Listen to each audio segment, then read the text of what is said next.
Hey, everybody, we got a Heroes Breakfast tomorrow. Yes, we do. That's right. We will be broadcasting live from Scramblers. We do that on Fridays. That's sponsored by Affordable Towing. And then, every so often, we do a Heroes Breakfast where veterans get free breakfast that, thanks to Scramblers, Delta Roofing, Serenity Honors, and Air Services, Heating, Cooling, Plumbing, and Electrical. So if you want to come by and get your free breakfast tomorrow, now, of course, everyone's invited to come have breakfast. But for veterans, those partners of ours come together, and tomorrow between 6 a and 9 a, we'll be purchasing you breakfast. So what a great way to kick off a Friday, getting ready for the weekend. Saturday is the Christian County Lincoln Days event, and Congressman Burleson, one of the individuals that will be in attendance, has purchased a table for KSGF listeners. It's a table of 10. This comes with dinner and of course, the ability to mingle with other individuals and meet and talk with some of those individuals elected to represent you. And you do have to have tickets, however. And so with Congressman Burleson purchasing that table, we are doing 5 winners that each get a pair. We yesterday awarded a couple of those, one by way of a text to win. And one, we had Houston, our Friday guy who's here in studio running things, head out to a location. Once he got there, we announced it, and the first person who showed up received the tickets. And so today we're going to do something similar, correct, Sarah? Yep. Is it Houston that's going to go out again? Yep, we're sending Houston out. But this time he'll have 2 pairs, is that correct? No, just one. Oh, just one. Yep, Okay. just one. All right, so he'll have, like yesterday, 1 pair. And what hour is this? Do we know where hour? I believe it is the 7 a.m. hour yeah, this time. that's what I thought he said yesterday. We're not going to tell you where until he's there, because we don't want to tell you ahead of time and then have numerous people there ahead of time. And then Houston's like, I don't know who to give this to. So the way it will work is once he is in said location, a location I don't even know where it is. Yet, anyhow. Then we'll say, here's where it is. First person to get out there will get those passes for that table purchased by Congressman Burleson, okay? So some things to look forward to. Coming up here this morning, we've got Tucker Carlson has emerged. By all reports, he's having a really great time. He's out seen laughing and enjoying himself, and many people believe that he's been somewhat liberated. Not that he was necessarily suppressed in what he was doing at Fox News, but the more information that comes out, the more it seems as if he was constantly battling pressure and perhaps fighting battles in order to do actual journalistic work. And so he's put out an announcement. We'll play that coming up here in just a couple of moments. And we've got a whole litany of things today, which is good news. We're going to get in as much of it as we possibly can. Any of it you miss, of course, you can catch at your convenience in the on-demand section at ksgf.com or the KSGF app, which had disappeared for just a bit from the Apple marketplace, but or app store, whatever you want to call it. It is available once again for you to go ahead and download. And then, of course, iTunes and Spotify and all these other places you can also obtain the program once it has aired. Jason Ryman now with the latest news update.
First Alert Forecast, sponsored by St. Clair of the Ozarks Home Improvements. Showers, storms today, a high of 59. A slight chance of showers and storms tonight. Patchy, dense fog, also a low of 47. That fog will develop Friday morning into widespread dense fog. It will be a mostly cloudy day with a high of 68. And then Saturday, mostly sunny, high of 67. Coming up, Tucker Carlson breaks his silence, releases a video statement. We'll have the audio of that. Also, 9 Republicans crossing the aisle, Republican state senators, in order to keep taxpayer funding, diversity, equity, inclusion, belonging into taxpayer-funded entities.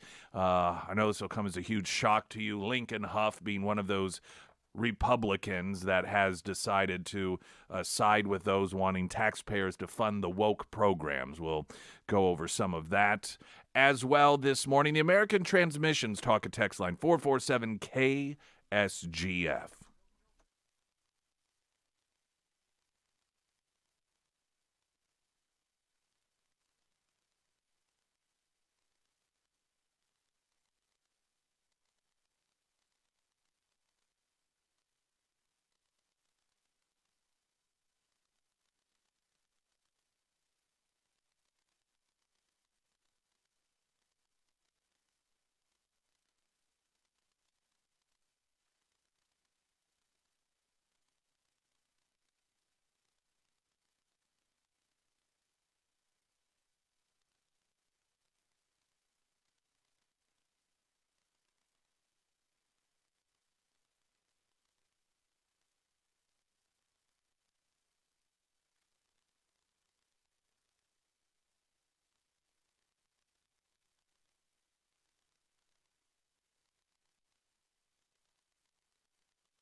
Streaming live, video along with audio. You can observe, should you choose to, YouTube, Facebook. Facebook, it's 1041 Nick Reed.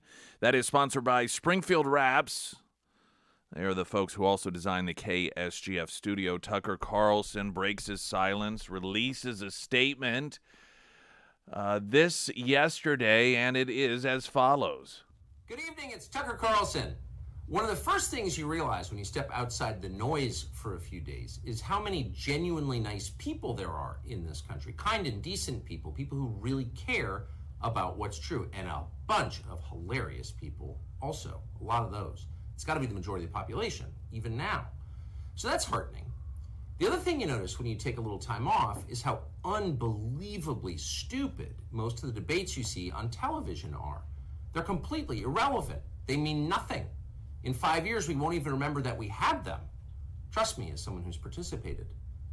And yet at the same time, and this is the amazing thing, the undeniably big topics, the ones that will define our future, get virtually no discussion at all. War, civil liberties, emerging science, demographic change, corporate power, natural resources. When was the last time you heard a legitimate debate about any of those issues? It's been a long time. Debates like that are not permitted in American media. Both political parties and their donors have reached consensus on what benefits them, and they actively collude to shut down any conversation about it. Suddenly, the United States looks very much like a one-party state. That's a depressing realization, but it's not permanent. Our current orthodoxies won't last. They're brain dead. Nobody actually believes them. Hardly anyone's life is improved by them. This moment is too inherently ridiculous to continue, and so it won't. The people in charge know this. That's why they're hysterical and aggressive. They're afraid. They've given up persuasion. They're resorting to force. But it won't work. When honest people say what's true, calmly and without embarrassment, they become powerful. At the same time, the liars who've been trying to silence them shrink, and they become weaker. That's the iron law of the universe. True things prevail. Where can you still find Americans saying true things? There aren't many places left, but there are some, and that's enough. As long as you can hear the words, there is hope. See you soon. All right, so that was a video statement released, put out by Tucker Carlson yesterday, not addressing the specific issue of his departure from Fox News. I do think that his final statement there at the end of his little talk is perhaps somewhat telling, and that is "see you soon." So that, to me, suggests anyhow he doesn't plan on going away, whether that's simply putting out videos or finding some other venue to be that voice that does bring forth information that the monolithic news does not, of which I think most observers who have long viewed Fox News as being that voice have begun to recognize that it no longer is that voice, and that it's much more like the establishment media. And this has been happening over the last couple of years for most people, their interpretation.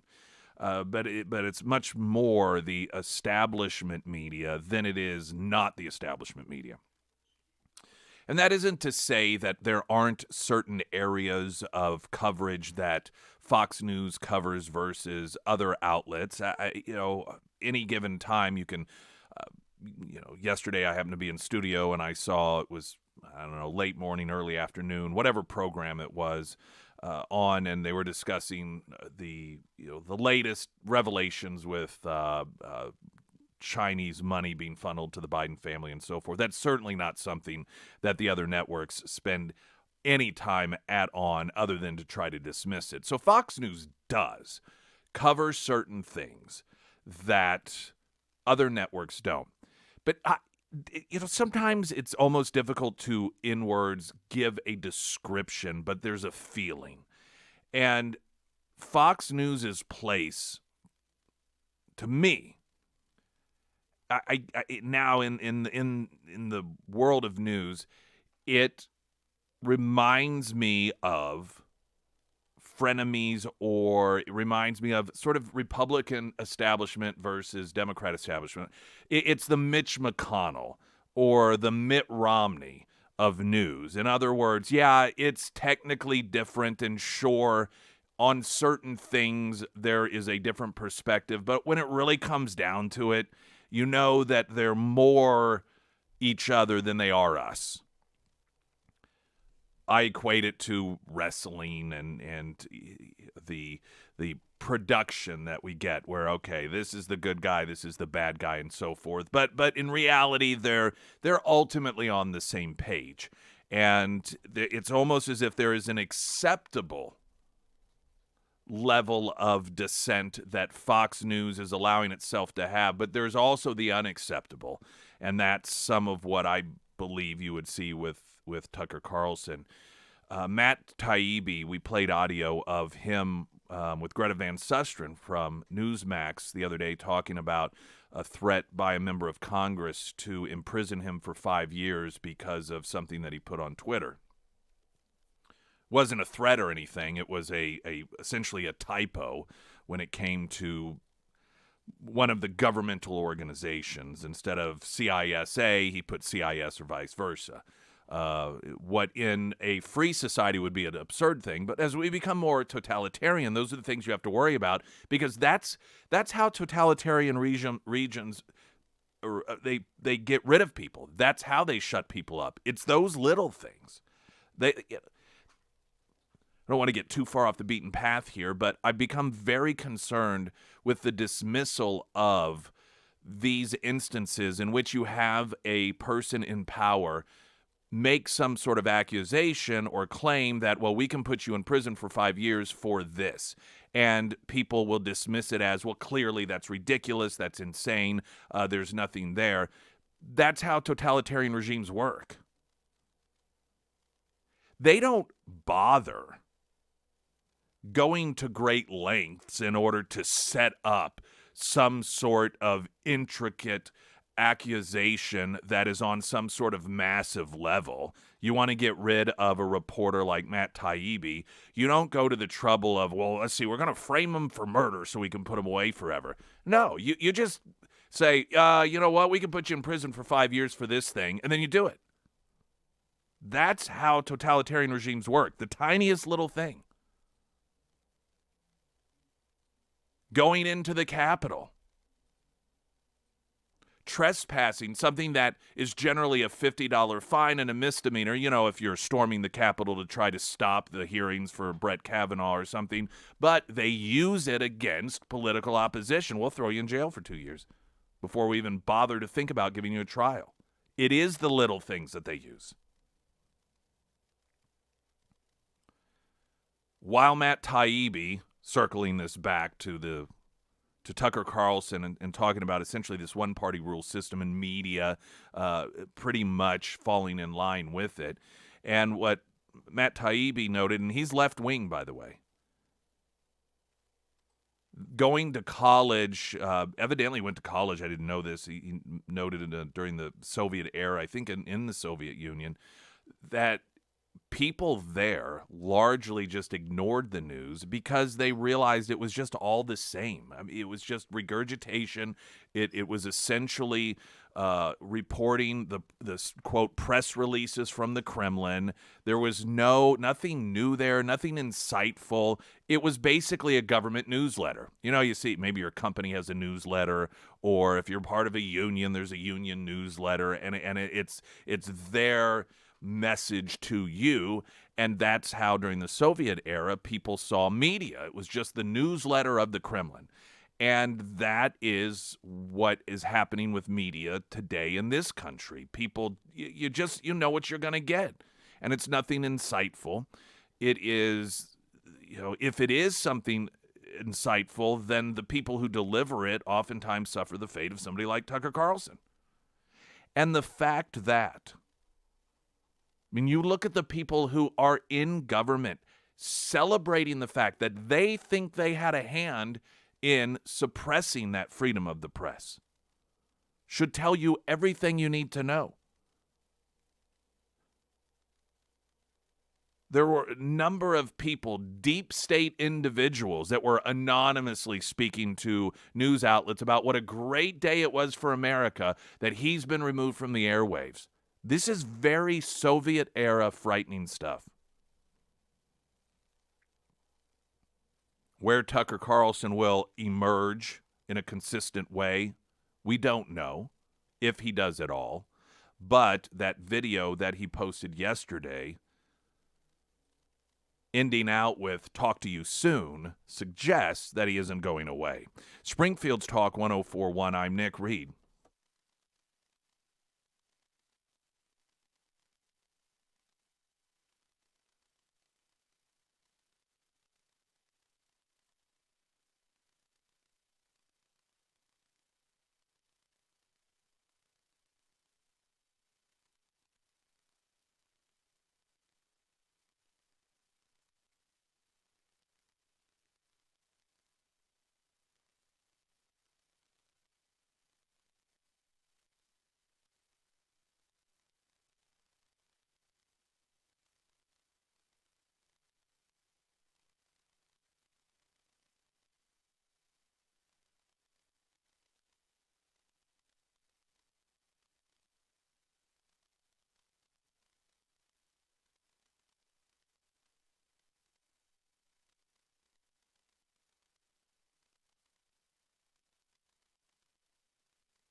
A1 Custom Car Care, all of your car care needs, and every Saturday, 10 a.m., right here on Springfield's Talk 1041.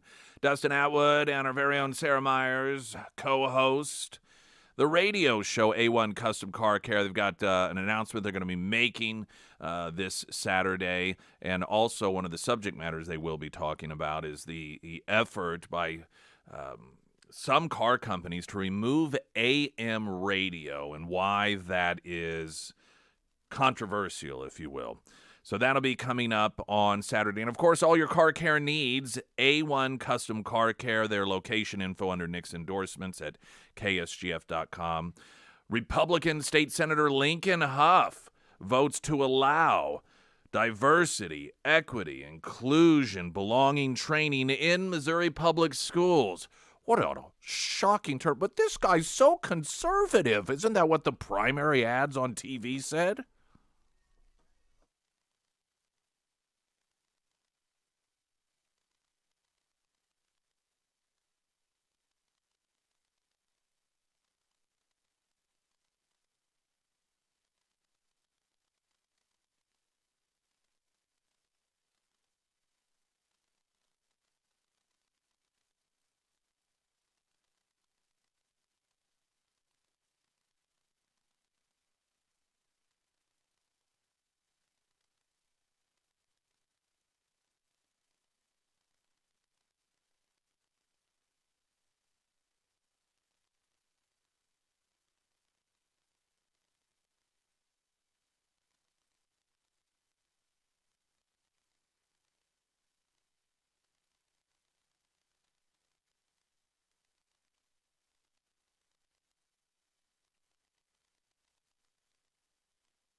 Streaming live, ksgf.com. And the KSGF app. Hello, everyone. Welcome to the show. We got 9 Republican state senators vote to allow diversity, equity, inclusion, belonging training in Missouri public schools, other government entities, because wokeism is awesome. It's produced such great results. Brings everyone together. Keeps us focused on the things that are important. The language that would have stopped taxpayer funding of these divisive programs, and here's why people like Lincoln Huff voted to continue forcing taxpayers to fund these very divisive programs. Chamber of Commerce supports it. This is, again, further evidence that the Chamber of Commerce has become, and this has been occurring for some time, it's left-wing. Big government, divisive program supporting institution. I mean, even locally, I don't know that there's a tax cut that has been out there that the chamber hasn't supported. And the Missouri Chamber of Commerce, which was fully supportive of Lincoln Huff, who, despite his rhetoric and these campaign ads during the primary, talking about, oh, he's just as conservative as they come, this guy. He's a lefty. He loves tax increases. He loves big government. He has demonstrated anti-Second Amendment perspective. This guy has even voiced support for a national vote for the presidency, completely surrendering Missouri's sovereignty as a state when it comes to the electoral process. And instead, if you're not sure how the national vote works, let's say Missouri votes for Donald Trump, as Missouri did overwhelmingly against Joe Biden. The national vote would say, well, since he won the popular vote, our votes have to go. All of our votes, instead of being Trump, they will go to Biden. That is something that is supported by the extreme left because they control the highly populated areas of the country. And so it would take our votes in a situation like that and instead give them to Biden. That's something Lincoln Huff supported.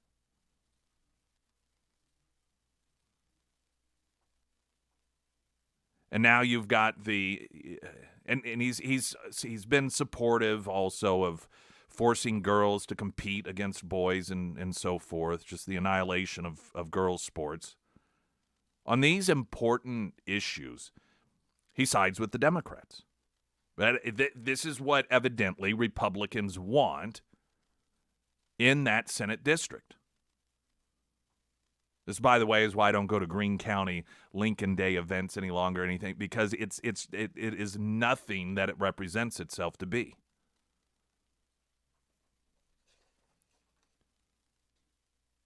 Lincoln Huff, who's chairman of the Appropriations Committee, said the uncertainty associated with the language that the House applied to these appropriation bills is unknown. I got a news flash for you, and he knows this. Everything has unknowns in it that gets passed by the legislature.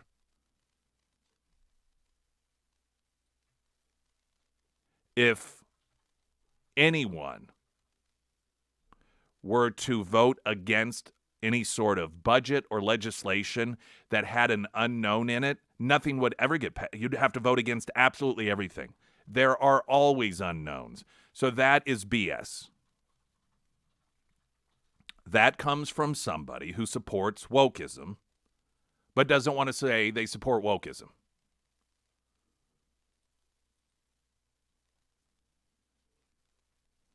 In a news release Tuesday, the Chamber of Commerce claimed that that the amendment that would have blocked taxpayer dollars being used for wokeism as a job killer. This is what the Chamber of Commerce has said.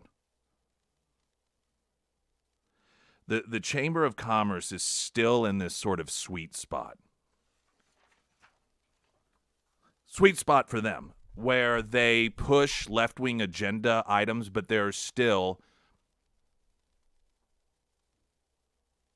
people out there who are conservative, who are Republican, who believe that they are conservative as an institution. And there are a number of businesses that just feel like, well, you got to be in the chamber. You know, it's just one of those things that you have to do. And as long as those two components exist, the belief that they're conservative instead of liberal, and the sense that many businesses and organizations have that the chamber, that if you're not in the chamber, then you're going to lose out on things and so forth, then they will continue to be able to push this sort of stuff. I want to remind you that on a national level, it was the efforts of the Chamber of Commerce that saved Nancy Pelosi, that the last 2 years of her reign, during the first 2 years of the Biden administration, Democrats were poised to lose. But the vulnerable Democrats, the Chamber of Commerce swooped in, campaigned, and funded them against Republicans. And enough of those Democrats that were vulnerable and expected to lose, that the chamber swooped in to help fund and campaign for, ended up being saved, which kept Congress in the hands of the Democrats, which gave Biden 2 years and the Democrats 2 years to do whatever the hell they wanted to. All of that massive spending, the massive inflation that was the result of it, had the Chamber of Commerce not saved Nancy Pelosi, that stuff would not have happened. Now, they argued that their claim was, well, we thought that if instead of helping Republicans control Congress, we saved those Democrats, that whenever they passed or had some sort of legislative agenda that had too much spending, that was fiscally irresponsible, because we helped them get elected, that they would side with reason and turn their backs on the Democrat agenda. And amazingly enough, that did not happen. Now, of course, that's twisted logic anyhow, because the other way, to make sure that those agendas don't get through, is for Republicans who have controlled Congress. Incidentally, as we deal with this debt ceiling situation, in a world where we love compromise, and Republicans in the House have done just that. Okay, here's the compromise. You want the debt ceiling raised, we will raise it. But we have to stop the spending hemorrhaging. We cannot continue to do it. That's why we're in this position in the first place. And that should not even be something that is considered a compromise. That is sort of a no-brainer. The Biden administration is saying no. We have to continue this inflation-inducing spending. We've got to continue to do it, so I won't sign this. Where is the Chamber of Commerce? This is where the chamber should be very, very loud. This is where the chamber, if they really, truly are, as they claim, calculating themselves on a national level in order to help foster an atmosphere that is good for the business community, they should be very clear out there in their nonpartisan way, making sure everyone understands that this is an absolute no-brainer, and that if we default and fail to meet our obligations, it's not the fault of the Republicans, it is the Democrats. Why do I get this feeling that we're not going to hear that from the chamber in any sort of meaningful way?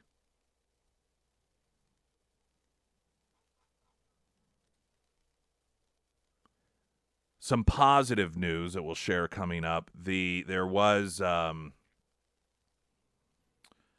a planned segregation event at MSU that has been canceled after anti-segregationist people started bringing light to it. MSU's really taken everyone back to the days of segregation, to the days of, the 50s. Cliff Smart, he's doing a bang-up job over there building that old time machine. And what's interesting is the segregationists today, the people who foster an atmosphere of segregation, like Cliff Smart at MSU, have the exact same mindset as segregationists did generations ago. What's funny is they don't realize it, though. In their mind, well, we're different segregationists. Because, see, the reason we support segregation is for good reasons. What, do you think segregationists from generations past thought, oh, no, we're bad guys, that's why we're doing it? They thought the same thing. It was the right thing to do.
All our building company, all of your brand new home building needs. If you are not the remodeling sort of guy or gal, you just want it brand new the way you want it, then All Our Building Company, they are probably for you. They build these new homes. You go to their showroom floor. It's a beautiful facility. In fact, if you go to my Facebook page, 1041 Nick Reed, you can see a video of that showroom floor and what that experience is like. And you can have your entire home within just a couple of hours laid out, or you can spend a lot more time if you want to making those decisions. So no remodeling necessary. You get the backsplashes and the color schemes and the fixtures and the doorknobs and the door handles. You can do all of that. So that day one, when you get into your Aller Building Company home, it is exactly the way you want it. Aller is spelled O-L-L-E-R.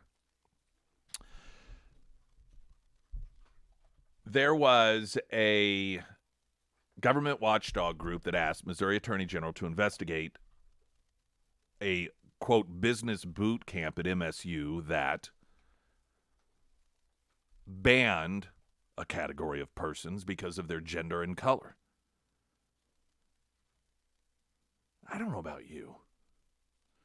I just always grew up believing that that sort of thing was just so blatantly illegal. Aside from whether it should be or shouldn't be. That's a whole other discussion. I mean, apparently, some people, MSU as an institution, under the leadership of Cliff Smart, believe that you should be able to discriminate against people based on their skin color and their gender. Because that's what this boot camp was doing. Now, given that it is 2023, and MSU is a left-wing indoctrination camp, you know which category of people was excluded from this. White guys. Evidently, according to the latest national news, Fox News, excellent job putting us on the map nationally for this, is now offering the program to everyone regardless of race and gender. Well, isn't that enlightened of them? Welcome to the modern world. Not segregating people, not offering up experiences to certain people while excluding others because of their race. How enlightened of them to finally come around.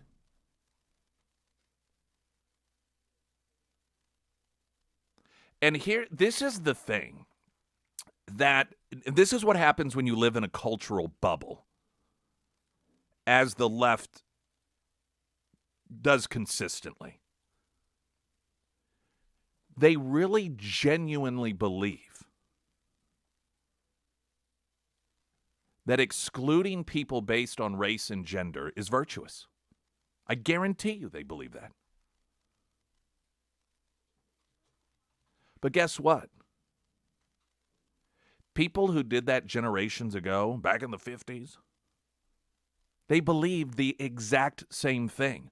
This is what you wish somebody would sit down with these segregationists and explain to them, you are no different than those people that you think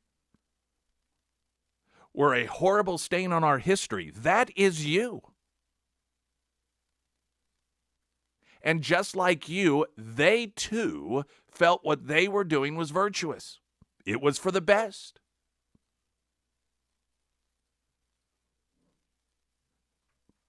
There's this, I think people who support segregation today convince themselves that it's all about motivation. Like racism and segregation and all that stuff's not wrong as long as you have good intentions behind it. And they tell themselves that segregationists of the past weren't in that category, that they all were a bunch of people and they're like, we're racist and we know it, and so we're going to prove it. Ha ha! I mean, if you go back and you watch footage of even kids in school that are being interviewed, or parents of kids in school that are being interviewed during the era in which there a battle over integrating black kids into white schools.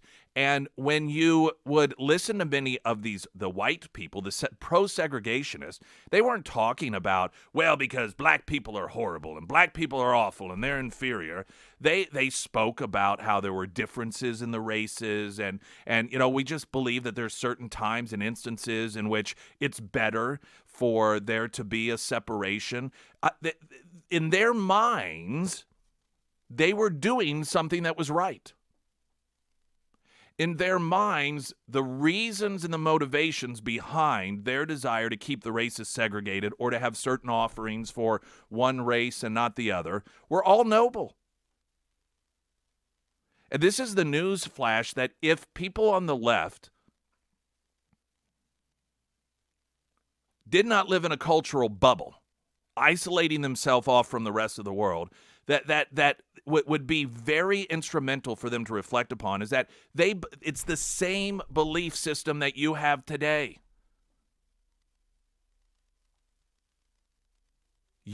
Just because you think What you're doing is right and for the best for all races involved doesn't mean you're right. Just like it did not mean that the segregationists from generations past were correct simply because they thought that they were doing something that was virtuous and right. Racism is wrong. It doesn't matter what the color, it doesn't matter what your motivation is. Segregation, it is not beneficial. No one wins. When you separate out people based on skin color, based on gender, based on any of that stuff and say, you're going to get treated differently than you are.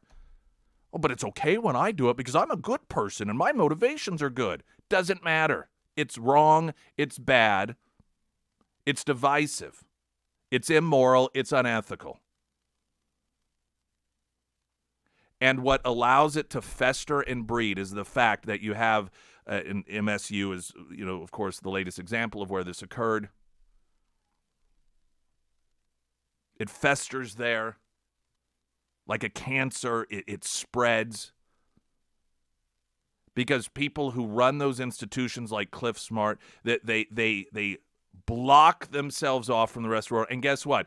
Just like the segregation of the past, they convince themselves that the bad guys are the ones who say, no, this isn't right. Integration is the positive step forward.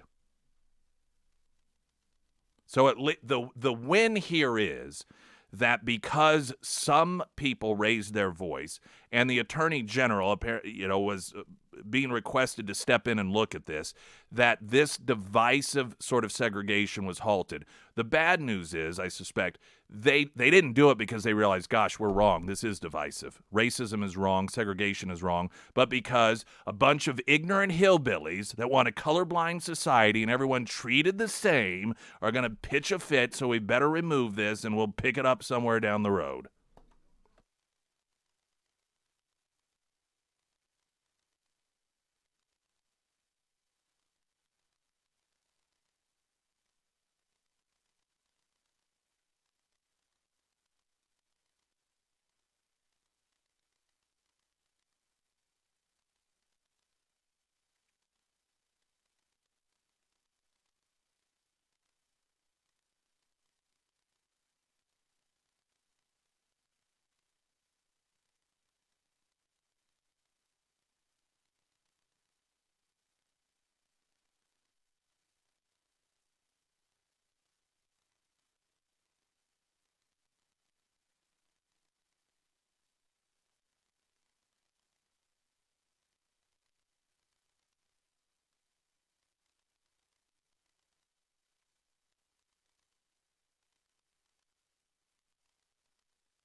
We got a Heroes Breakfast tomorrow. If you're a veteran, love for you to come by and have free breakfast at Scramblers. That, thanks to Scramblers, of course. And Delta Roofing, Air Services, Heating, Cooling, Plumbing, Electrical, and Serenity Honor. So all you got to do is come by. It's that easy. We'll have our table set up where we do the broadcast and certificates. You just grab one from us and give that to one of the incredible gals there that take care of everyone, and they'll get you all set up. Easy as that. Also, keep listening the next hour, and we're going to tell you where it is you can go to have a chance to get a pair of tickets to the Christian County Lincoln Days on Saturday. I'm Nick Reed.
Got a really thought-provoking and a great text in on the American Transmissions Talk and Text line. And it is stemming out of the discussion we were having the last hour about MSU promoting segregation, and they were having an event. It was called a business boot camp that was for certain races and certain genders only, and then others weren't allowed. And at one point, we were past all that. We left all those sins in the past where we saw that sort of segregation as commonplace and even virtuous. And institutions on the left and largely the Democrat Party are bringing it back, and they've been very successful in normalizing it, or even, again, at times making it seem virtuous. And my argument is that segregation is wrong then, it's wrong now. And that what happens is they tell themselves that their form of segregation is good because the reasons they're doing it are good, as opposed to segregation in the past. Well, segregationists in the past thought the exact same thing. They thought that the reasons they were doing it were for good reasons. They didn't think, I want to set out and do something bad. This is bad. They thought it was good. They were wrong. Just as segregationists today are wrong. So the text message, this is great. I love this because it's thought-provoking. You might want to explain the difference between protesting segregation by MSU for the boot camp versus wanting segregation for girls' sports. I'm sure leftists will use that as a gotcha. So in other words, well, wait a minute here. I mean, if segregation is wrong, then what about sports having girls here and boys here? Well, we're going to get Jason Reimer with the news, and I'm going to explore this because I've got some answers for it. And then I also want to share with you this piece titled Stolen Youth, How the Woke, like all totalitarians, are targeting our children. And it's yet again somebody who has a personal connection to, in this case, the Soviet Union. And it is so remarkable that there is a consistent theme amongst those who have fled countries that have their version of wokeism. It's all essentially the same. It is an established few people that set the tone and dictate to everyone, this is what you will believe. And it's totalitarianism. And they all are saying the same thing, whether they are from Mao's China, from Stalin's, Russia, from the Soviet Union, from Venezuela, from Cuba, and that is they're screaming that what Democrats are doing in this country, this is going in a very, very, very wrong and bad direction. It's funny how these quote experts nobody wants to listen to, isn't it? Jason Reimer with the latest news update.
The First Alert Forecast, sponsored by Navant, employee benefits that work. Showers, storms, high of 59 today with a slight chance of showers and storms tonight. Patchy dense fog, 47 for a low.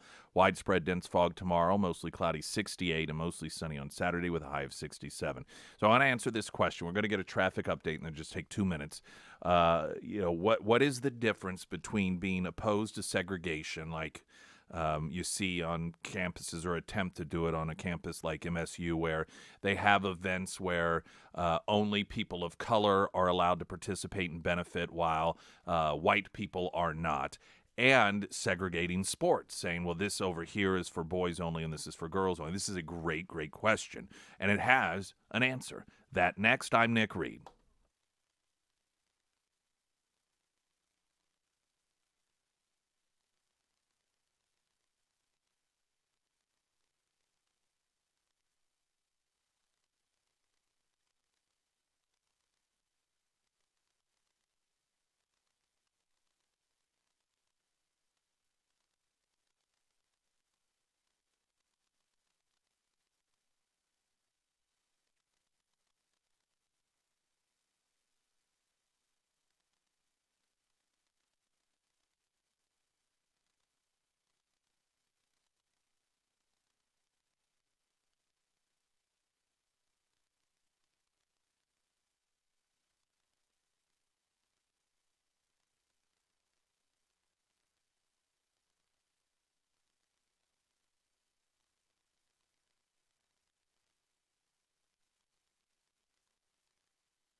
Hey, we see institutions of the left and the Democrat Party increasingly not just push, but try and normalize segregation once again, something that we had essentially ridded ourselves of some time ago, and for good reason. And there was a question about, well, what's the difference between being against segregation based off like race, for example, in this MSU boot camp, and they do throw gender in there, versus sports, and saying that there should be segregation with sports. Well, all right, so there are a few differences here. Now,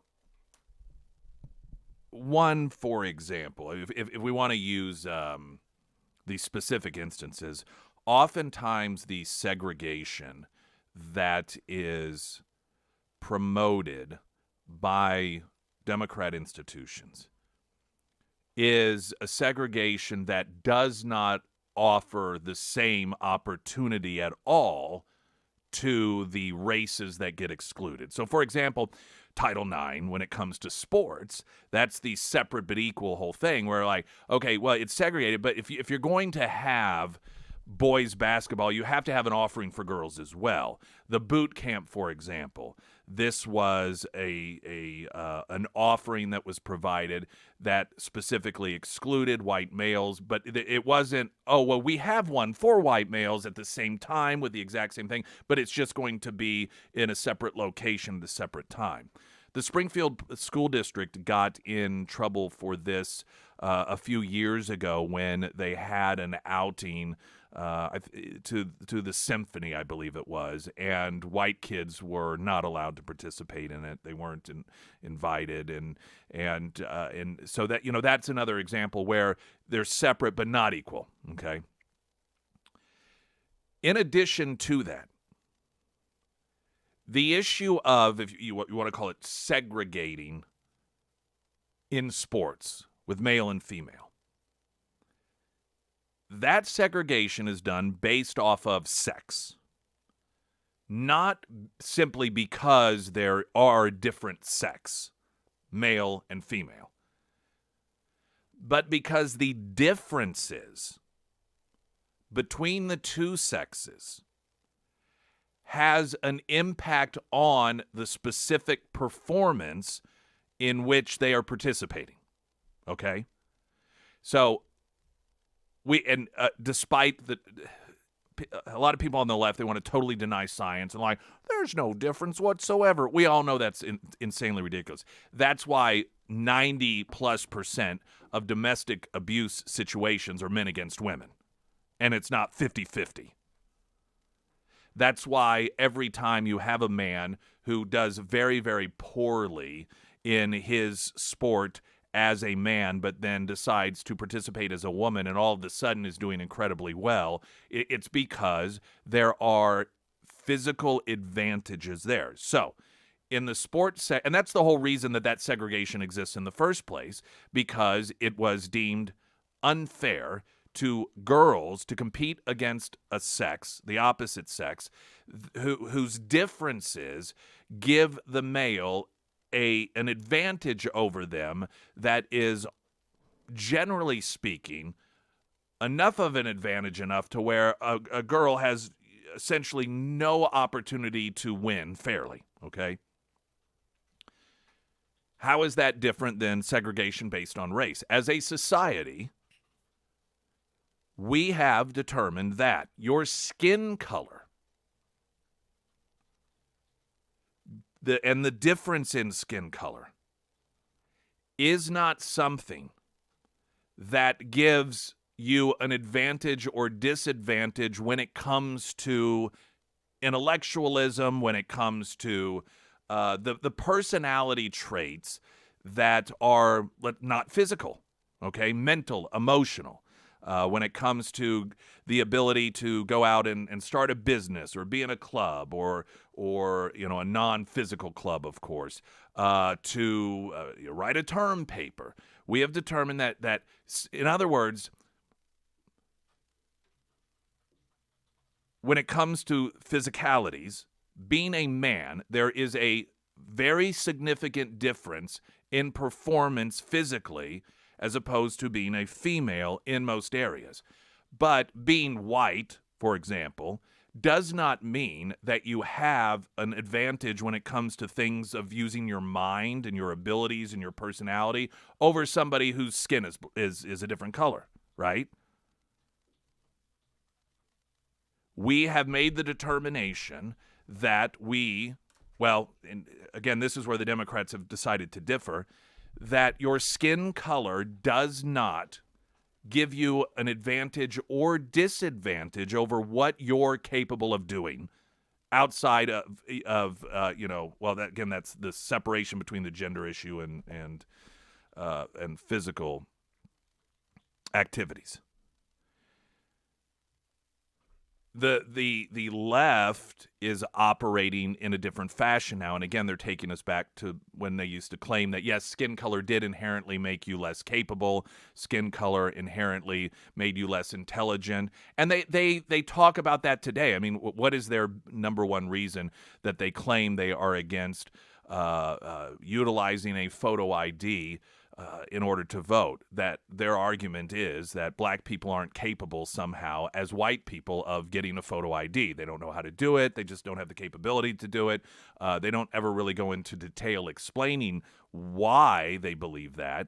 I would argue that it doesn't make a person less able to do such an activity, but that's the position that the Democrats take.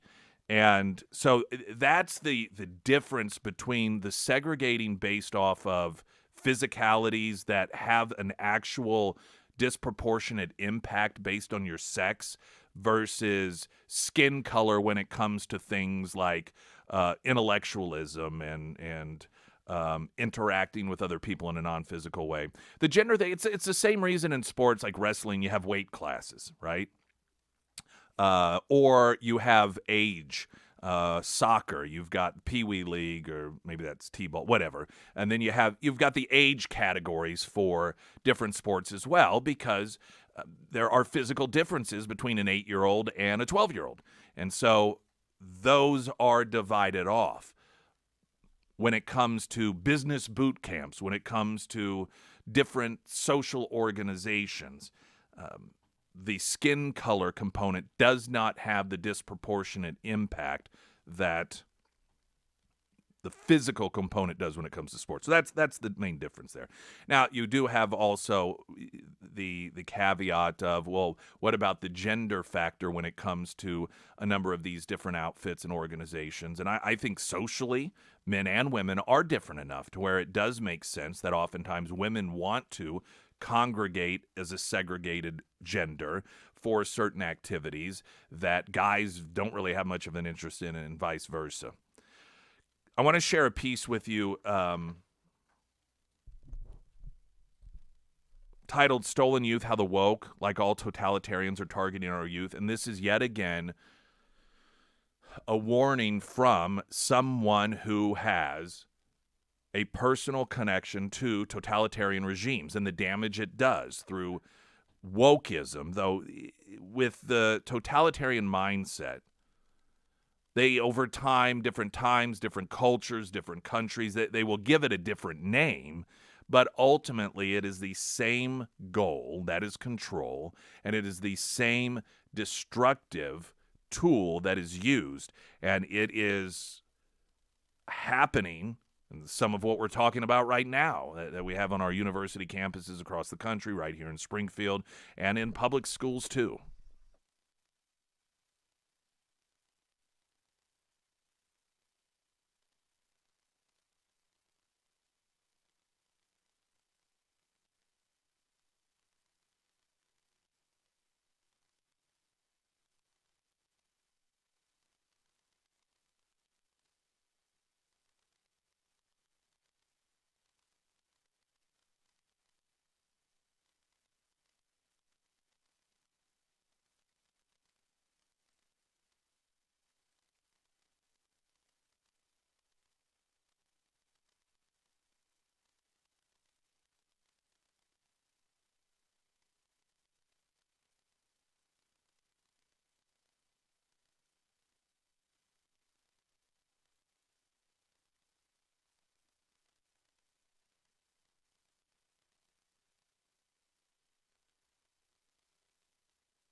Hey everyone, it's Sarah Myers. Hey. Do you want to mention the...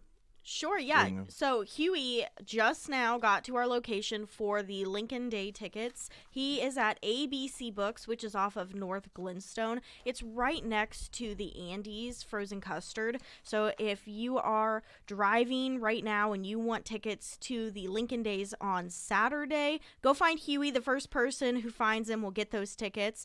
And yeah, I hope you get them. Yeah, this is for a table that Congressman Burleson purchased for KSGF listeners. It's a table of 10, dinners included. We're doing 5 pairs. We did a couple pair yesterday. We're going to just do this over the next couple days.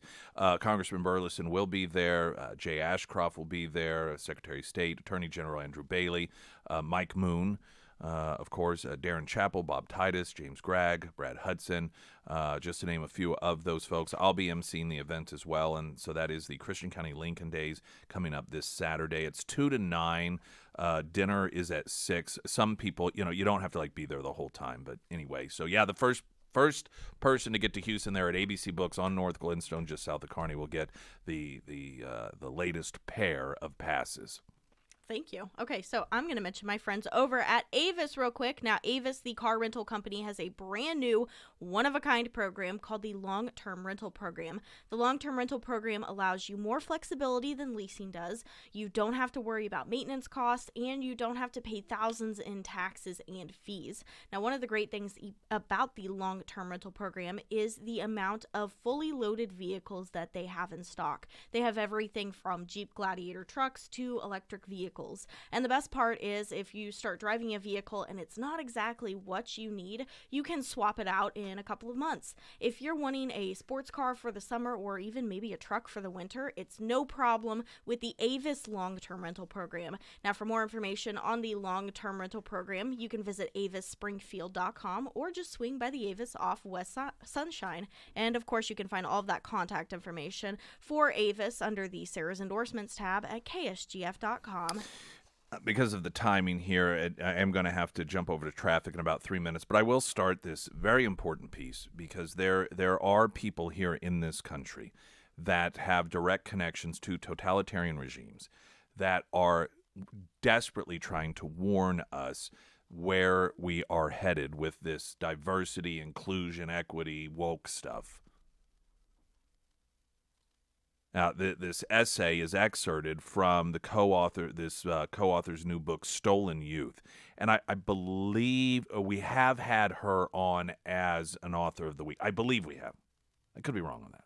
Nonetheless, she begins writing, my great-grandfather, Aaron Gelberg, died in a gulag near the Kuril Islands in eastern Russia sometime in the late 30s. Gulag, corrective labor camps, were forced labor camps maintained during the time of the Soviet Union.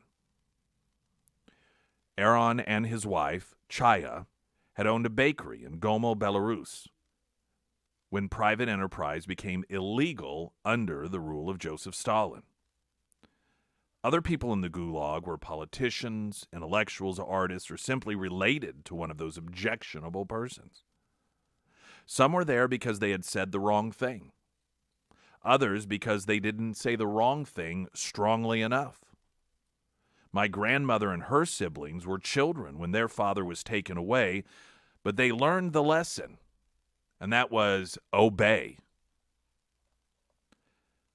I was raised with the knowledge that the freedom I have gotten to experience in the United States should not for a single moment be taken for granted, but America is in danger. People are not being carted off to work camps, that's true. But that was also true for much of the Soviet Union as well. Gulags only existed for about 30 of the USSR's 69 years. And yet the stifling of speech, the fear of committing a crime today that wasn't a crime yesterday, the indoctrination, the censorship, all persisted in Soviet society until the USSR's last day. Now, we're going to pick up after a traffic update and just take about a minute and a half after that, look at the weather, and then more. The American Transmissions Talk and Text Line 447-KSGF. I'm Nick Reed.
Yep, all those home loan needs. And the most knowledgeable team around. That's Don Carricker, Anthony Carricker, Alex Carricker. All direct access to them and their support team at iwantagreathomeloan.com. They know what others in the industry don't know. If you happen to listen about every other Friday or so, one or more of the Carrickers join us out at Scramblers. And much of the knowledge that they're constantly in tune with on a daily basis is literally information that other people in the home loan industry, they don't know themselves. And that's why, along with the easy accessibility, the fact that 7 days a week until 9 o'clock at night, you have access to these folks, and if they happen to be in church or at a ball game or something, and or helping someone else, will get right back with you as soon as possible.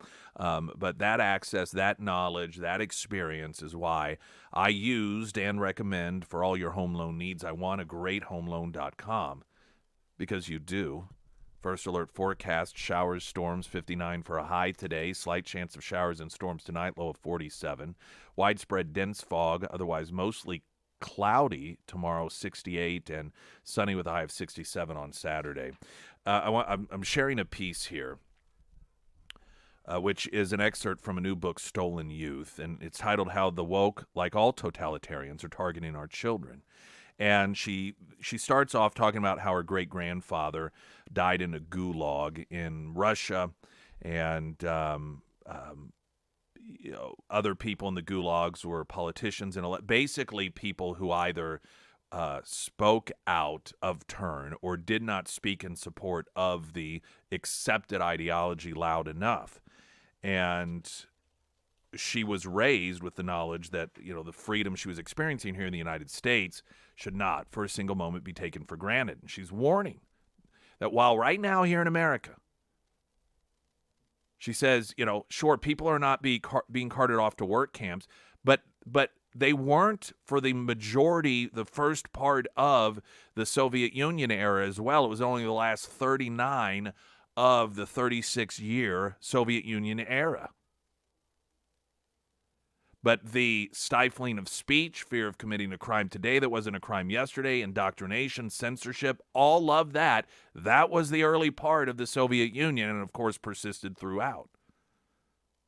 She goes on to note that America is in a conformist moment of its own. And the signs are all too familiar for families like mine.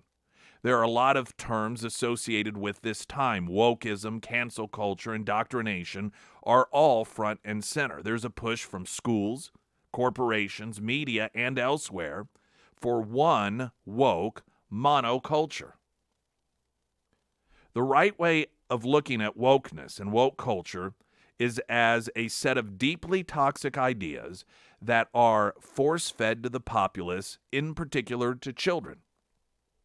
Part of the philosophy, and indeed the definition of staying woke to offenses, is to always be seeking new targets for re-education.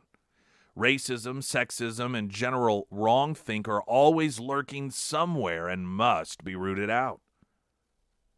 The insidiousness of wokeness isn't a twist of fate. It is a strategy of brainwashing that has affected every corner of our culture. Leftism is deeply unpopular in America, which is why this woke language and behavior gets enforced through social and political pressure. The majority of Americans are not woke, and yet wokeness has an outsized influence at the top of academia, culture, business, and across media. The result? The power of this narrative vastly outstrips its actual popularity and general level of acceptance. The conformity of totalitarian regimes always has to begin with children. Children were the great hope of the realized utopian future. They belong to all of society. Now, by the way, this was written before Biden made his comments the other day about how children, they don't belong to parents, they belong to all of us. I mean, how prophetic this is. She notes that when it comes to children, they belong to all of society, not just the family to which they were born. If children could be convinced into the idea that totalitarians wanted, their parents would follow, and if not, the disobedient parents could easily be removed from the equation. Do we not see that today when it comes to the wokeism of transgenderism? Not telling parents, keeping the gender transitions, telling kids not to tell your parents about this, not to tell your parents about that. She writes, in the Soviet Union, the communists kept trying to push the idea that family was secondary to the state. Kids were taught to be like the hero child, Pavlik Morozov, who had discovered his father was hoarding grain and informed on him to the authorities. Statues of the boy were erected all over Russia. Poems and songs were written about him. Children were taught to be like him, to put the state above all, even the family, especially their family.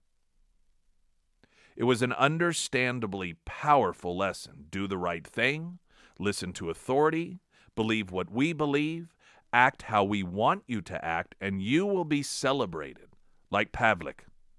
Don't, and you'll end up in a ditch like his accused family members. The erasing of problematic aspects of the past is a typical feature of those seeking to stifle dissent.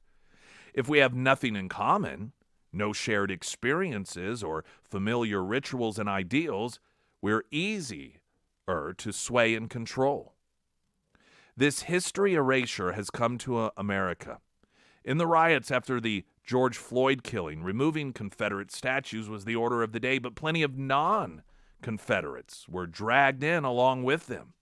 Statues of Abraham Lincoln and Theodore Roosevelt were removed or defaced. When history cleansing gets going, it is hard to stop. Across the country, statues of George Floyd popped up. His imperfections were not up for debate.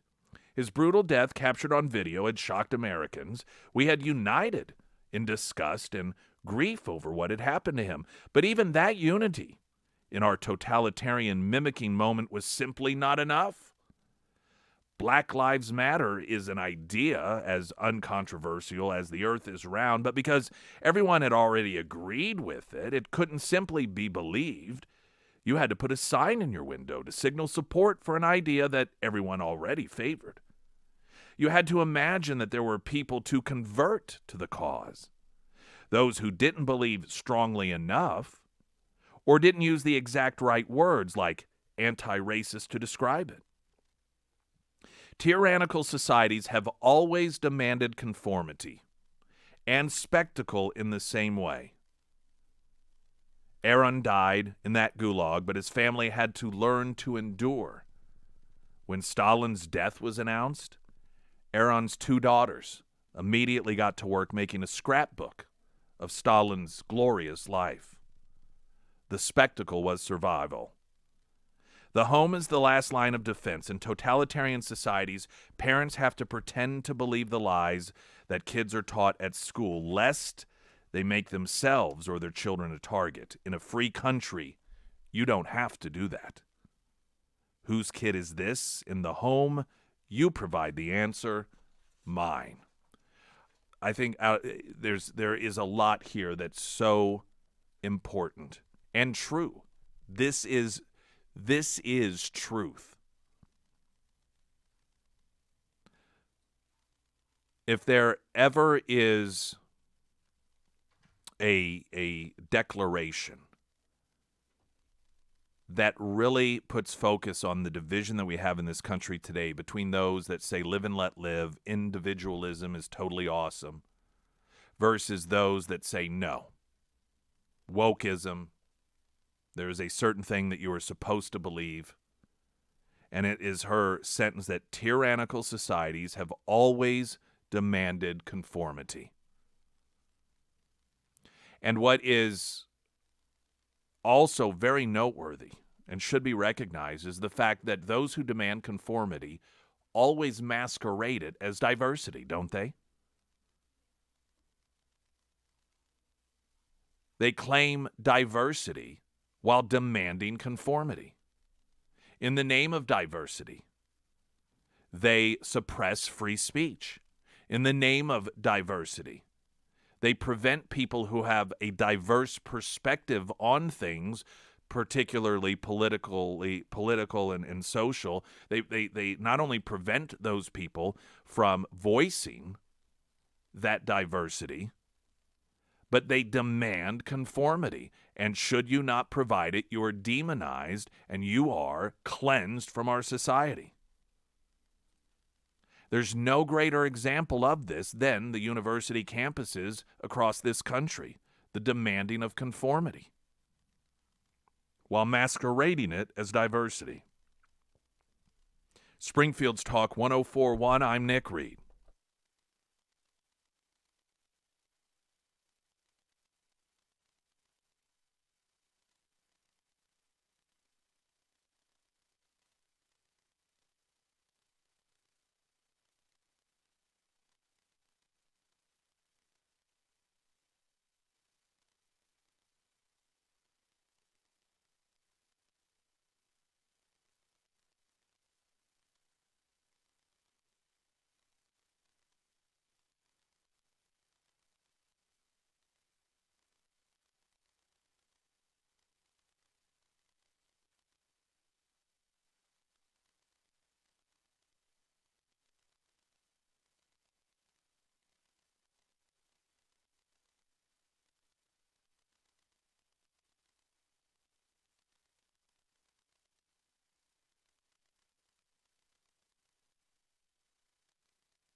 Facebook, 104.1 Nick Reed. You can listen to and watch the show unfold. That feed is sponsored by Springfield Wraps, designer of the KSGF studio.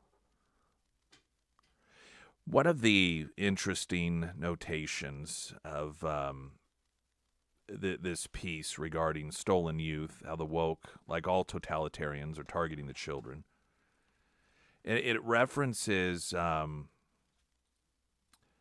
that in the riots after the George Floyd killings, removing Confederate statues was the order of the day, but plenty of non-Confederates were eventually dragged in along with them: Abraham Lincoln, Theodore Roosevelt, Washington. The reason that stands out is I remember when all of that first began, when the rioters were being rewarded by having their demands met, and the removing of statues that were historical references to our past, specifically those that were Confederates. Donald Trump said that they will not stop there, that they will, before you know it, they will be tearing down statues of the Lincolns and the Washingtons and these others. And he was mocked for that. Those on the left, who would, of course, later support doing just that, portrayed him as just, trying to inflame tensions by claiming that our are agreed upon historical figures that were non-controversial would soon be a target of the left. And he was portrayed, and of course, how was he always portrayed? He's some idiot that doesn't read books, he doesn't know history, he doesn't understand. But the one thing that Trump, I don't know, maybe Trump's never read a book in his life, don't know. I mean, I believe that he has, but let's just say he hasn't.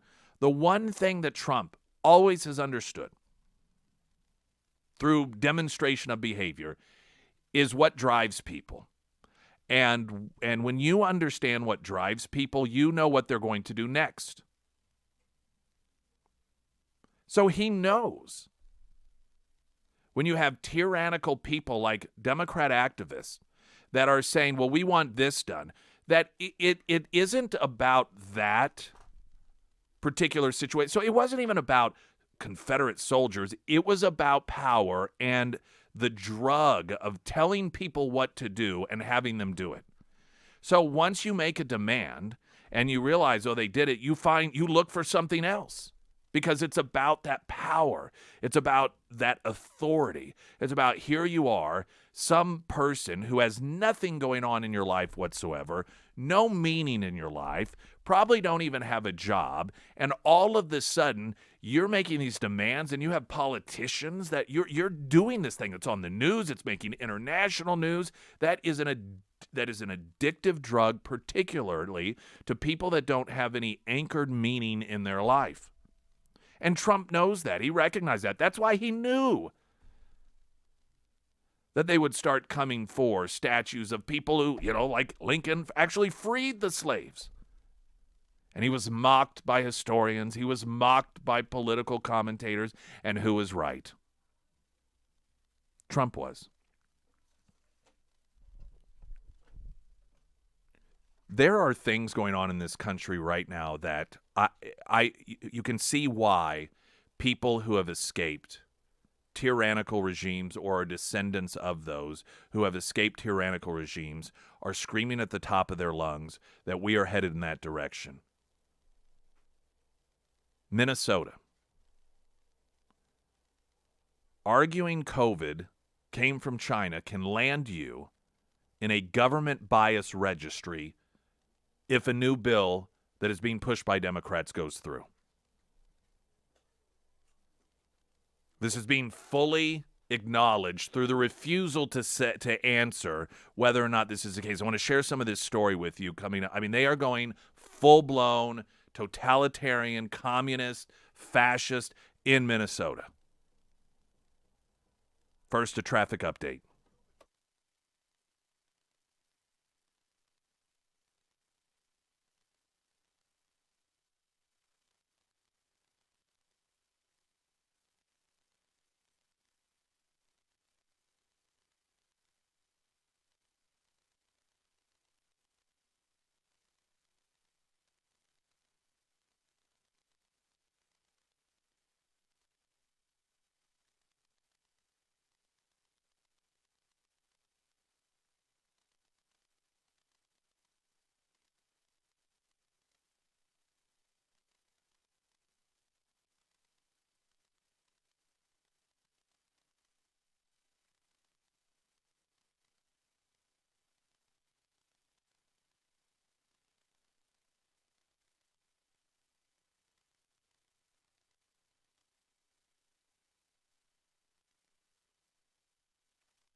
All right, Houston is still at ABC Books on North Glenstone. We have yet, which somehow is remarkable to me.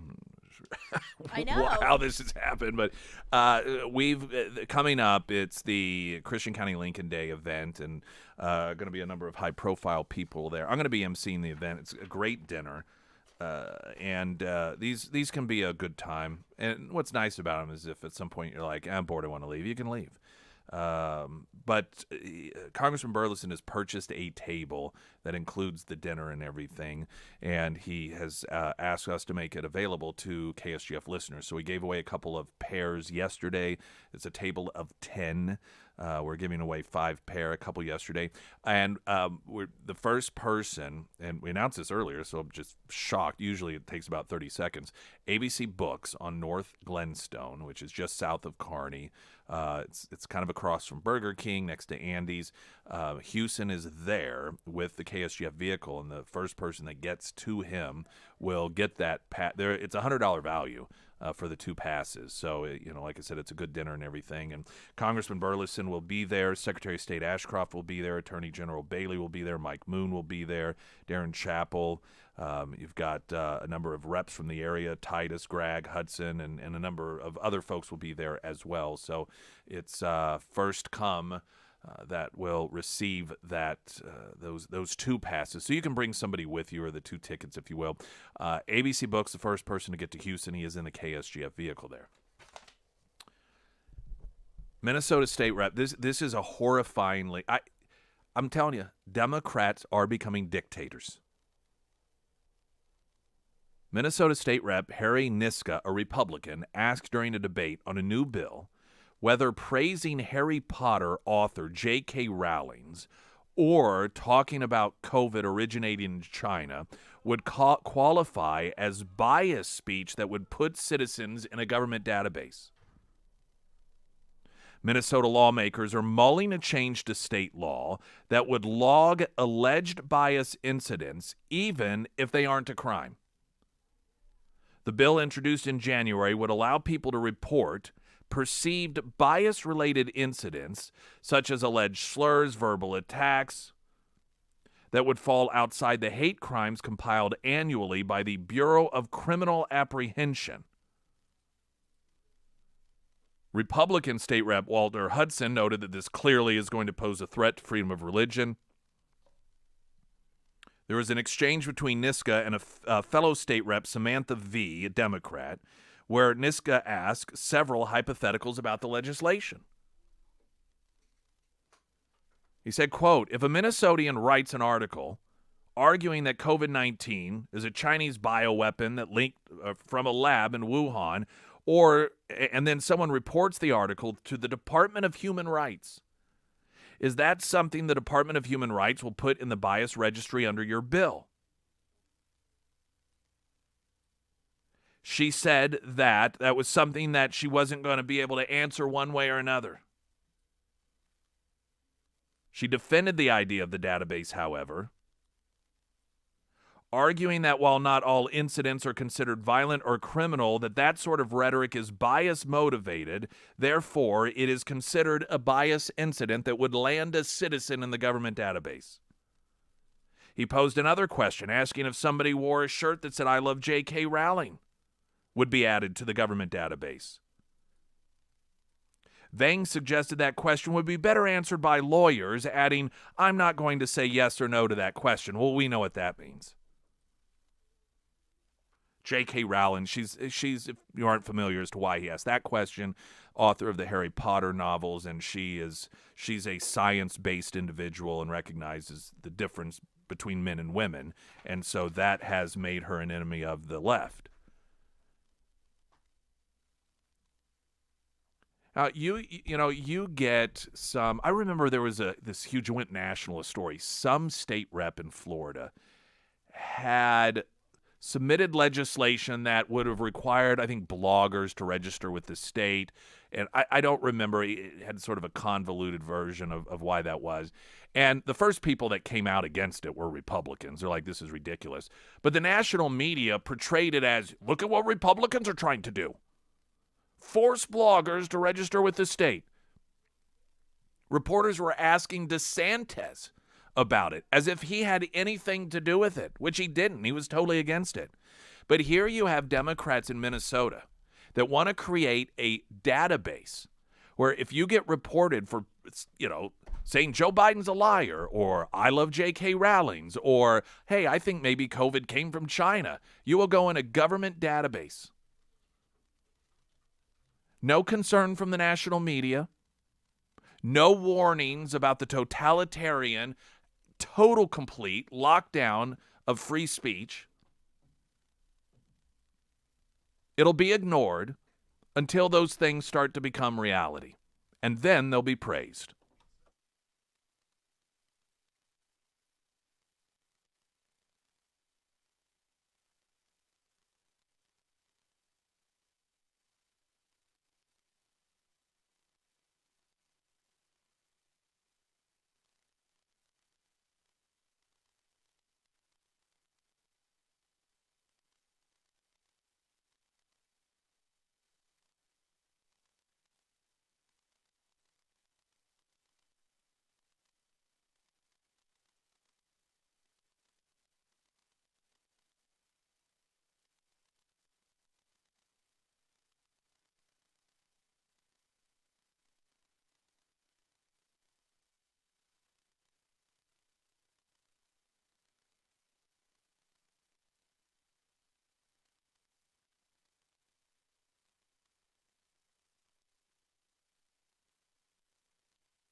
We have one more pair that we will be giving away sometime during the morning show tomorrow, correct? That's right. For the Christian County Lincoln Days. And I've been informed by both Don Carricker and also the event chairman for the Central Committee that all of the event is completely 100% sold out. So we actually have now the final, he said, what you guys got, that is it. So tomorrow there'll be a chance for one more. There's one seat left, one available for that event. And we will sometime during the morning show announce how it is that we will be giving that away. So be sure to listen for that. Garage Experts, cannot tout them enough. Yesterday, in fact, I visited. We've got this cat. You're like, where's it? I'm going to bring this around to Garage Experts. We got this cat. And this cat is just, it has 80 things. I can't believe this cat's alive. She's not that old. She's like 8 or 9 years old. She's got every problem under the sun. Advanced enough that our vet said, you need to take to this vet over here in Springfield because they have the technology and the equipment that can further try and explore what's wrong with this thing. And yesterday, I visited it, and it's an incredible facility. In fact, I asked the vet, I said, was this always been a veterinarian? Because it's in sort of the medical mile area, and I had driven past it in the past. I thought it was a cancer research building or something. It's just, and he said, no, this was built to be what it is. And anyway, we were talking about cats and animals, and when they go to the bathroom on the floors, and he was talking about the flooring and that particular issue. And I thought, when I come back, which is going to be next Thursday, I'm going to talk to him about Garage Experts, because while I talk so much about the flooring, the incredible process, the craftsmen that do the installation, and the product itself, the highest quality epoxy flooring and all the different color designs that are possible, and how easy it is to keep clean, the moisture barrier, that is the exact sort of setting that can tremendously benefit from Garage Experts.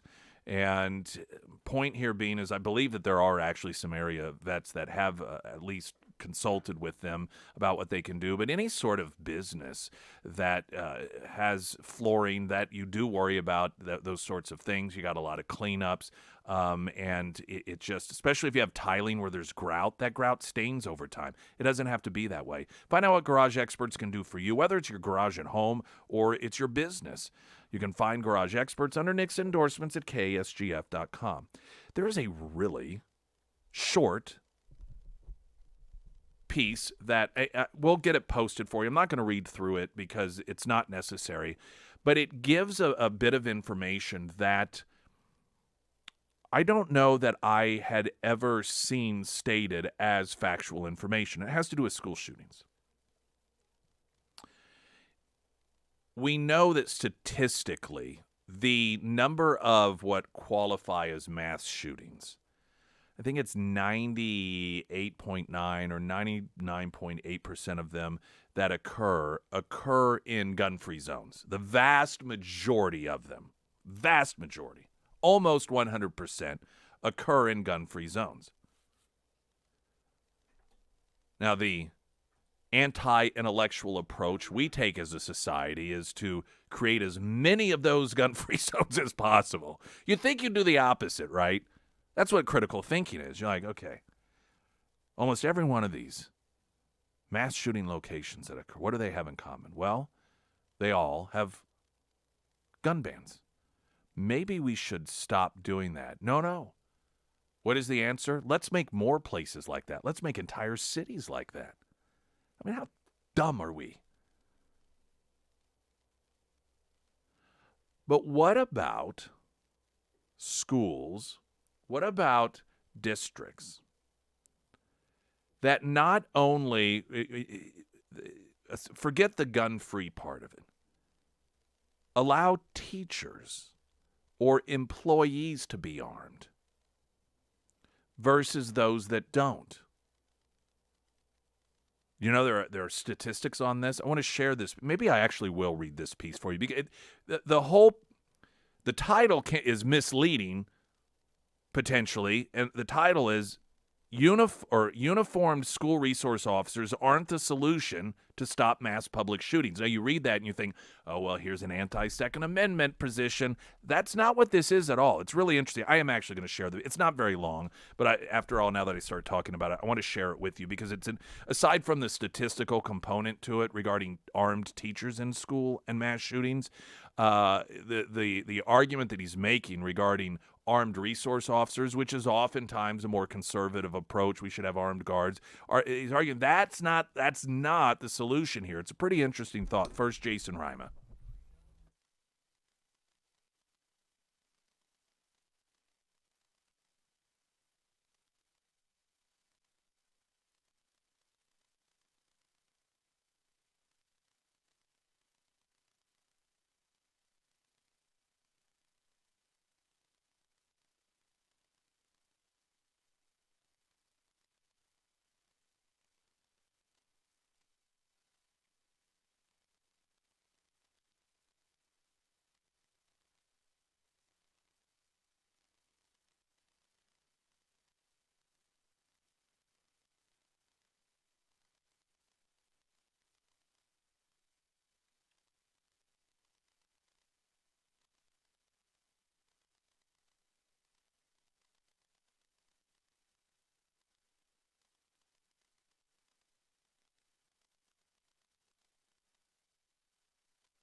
And the first alert forecast. Showers, storms today, 59 for a high. Slight chance of showers, storms tonight. Patchy dense fog, 47. Widespread dense fog, mostly cloudy. 68 tomorrow and sunny. 67 Saturday. Tomorrow we also have a Heroes Breakfast out at Scramblers. Somebody on the American Transmissions talk and text line asked, they said, I searched Facebook and the app and I didn't see. They were looking for the story that I read with a gal whose I think it was grandfather in the Soviet Union was put in a gulag. Oh, yes. And so do we have it posted yet? Or we do. Yep. It's okay. at ksgf.com under the Nick Reed's Must Read headlines. You'll scroll down and it'll be probably it's like the second to last article that's linked, and it's called Stolen Youth: How the Woke, like all totalitarians, are targeting our children.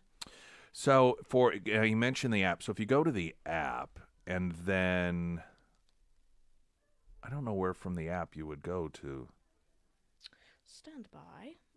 Now that I'm looking at, so if you go, on our app, we've got like that little scroller thing, and it shows you the most recent things that have been published on our site. Oh, the third one over. Yep, the third is your must-read headlines for today. Yeah, so you can either hit the arrows. She's talking about that. Yeah, at the top, the picture there, and there's the first story is former Arkansas lawmaker sentenced for, and then there's the second, and you scroll over to the third and click on that, and that will take you to the must-read headlines, and it is under there somewhere. You'll find, totalitarians. There we go. So that's the way to find it there, if you're still listening.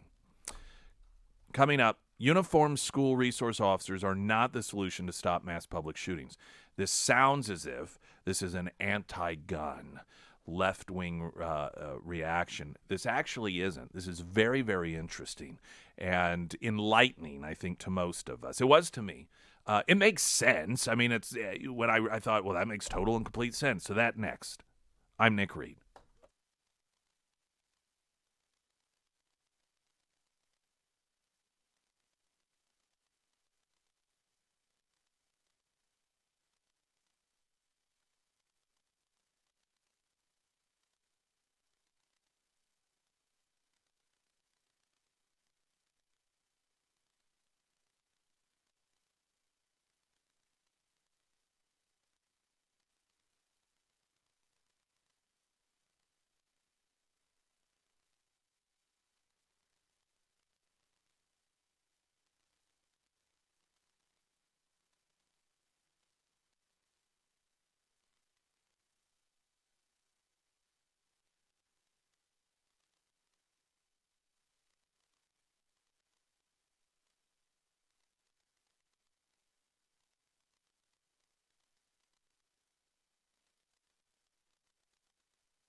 Sarah Myers. Thank you. Well, today we're talking rain because it is raining outside, and maybe you have noticed. Excellent I know. observation on point boy, today. howdy. I'm glad because I had a fertilizer application put down that needs watering, and I was just hoping that the planet would do it for me. There you go. Well, I planted grass seed, and I think it has probably just kind of withered away, so I'm a little disappointed. Where was this rain a week ago when I was planting it? But, okay, so with the rain, maybe you have noticed some leaking in your house, and maybe you're like, oh no, I need a sump pump. Who do I call for that? Well, I have an answer for you, and that is Beadles Property Maintenance. Now, Beadles is spelled Beadles, and they do a variety of home repairs and maintenance. Sump pumps is one of those items, but they can also help you with water restoration if you've had any types of leaks, if you have any crawl space issues, maybe you have some mold. Those are all things that Beadles Property Maintenance can do for you. And of course, they can also help you out. Maybe you have a list of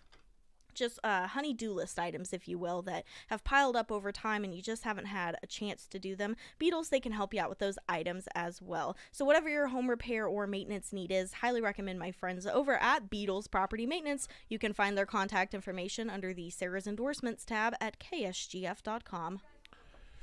All right, listen to this piece. I like it because it's, I think, information that most people who are intellectually curious will go, oh, wow, that's really interesting information, and it kind of changes my perspective. So if you are someone, when it comes to protection of schools from school shooters, and you think, well, there needs to be armed security, like armed security guards, armed officers. This piece is explaining why that's not the answer. Are you ready for this? Here we go. So, with 6 murdered at the Covenant School in Nashville at the end of March, Tennessee Governor Bill Lee proposed over $200 million in new measures to protect schools and prevent more such attacks. One of his proposals is to put an armed security guard in every school in Tennessee. Both Republican senators from Tennessee have offered similar legislation in the form of the Federal Safe Schools Act. Governor Lee understandably wants to do something to prevent this type of violence from ever happening again. But allowing teachers to carry firearms in their classrooms is a much more effective and less costly solution. A bill advanced by a Tennessee State House committee last week would do just that. Having an armed ally in a school could stop attacks, but identifiable officers are easily targeted. Sarasota County, Florida Sheriff Kurt Hoffman noted, quote, a deputy in uniform has an extremely difficult job in actually stopping these attacks. These terrorists have huge strategic advantages in determining the time and the place of the attacks. They can wait for a deputy to leave the area or pick an undefended location. Even when police or deputies are in the right place at the right time, those in uniform who can be readily identified as guards may as well be holding up a neon sign saying, "Shoot me first." My deputies know that we cannot be everywhere. There's a good reason air marshals on planes don't wear uniforms. If you have an armed officer in a school, don't put him in uniform and make him readily identifiable. Give him a staff position in the school so it won't be obvious that he is the one person with a gun. The prospect of armed resistance deterred the Covenant school shooter from shooting another target. Nashville Police Chief John Drake said, quote, there was another location that was mentioned, but because of a threat assessment by the suspect of too much security, they decided not to. Unfortunately, no one at the Covenant School had a gun to fight back with. These murderers count on gun-free zones to ensure that they will be the only armed person. Last year, the Buffalo, New York shooter wrote in his manifesto, ready for this? Areas where CCW permits are outlawed or prohibited may be good areas of attack. You can't help but wonder if something similar is in the manifesto of the Nashville shooter. Unfortunately, national media refuses to report such explicit statements by attackers, nor do they report that 94% of mass public shootings occur in places where civilians are banned from having guns. 94%. Now, again, this is where, as human beings, we're demonstrating we have peaked intellectually. In a time where a society takes, it's overstating it to say an intellectual approach, a common sense approach. If 94% of schools that get targeted are gun-free zone places, you would think that you would stop doing that. But instead, we want to expand that. The piece continues, violating gun-free zones in Tennessee means a 6-year prison term. While there is a severe penalty for law-abiding citizens, an additional 6 years for someone such as the Covenant school mass murderer is irrelevant, even if they had lived. The murderer would already be facing 6 life sentences or the death penalty. 20 states, and here's where it gets real interesting, 20 states already allow teachers and staff to carry concealed handguns. Any teacher with a concealed handgun permit can carry in Utah and New Hampshire. In other states, school boards or superintendents decide the policy. In the thousands of schools where teachers are permitted to carry, no one has ever been wounded or killed in an attack during school hours. Only at schools where guns are banned have people been hurt or killed in school shootings. Now, let me tell you why it is. That, again, go back and talk about State Senator Lincoln Huff earlier, and when this issue came up, he talked about how horrified he was at the prospect of arming teachers, arming people in schools. That was going to make the problem worse. He can't think of anything more disturbing and ludicrous as that sort of idea. Yet look at the reality. The thousands of schools where teachers are allowed to permit, not a single individual has been killed or even hurt in a school shooting. Every one of the killings that happens, every one of the injuries that occur, every single one have been in schools where the teachers weren't allowed this. What in God's name sense does it make to say that we need to do more of that? We need to do more of what guarantees the death in the shooting.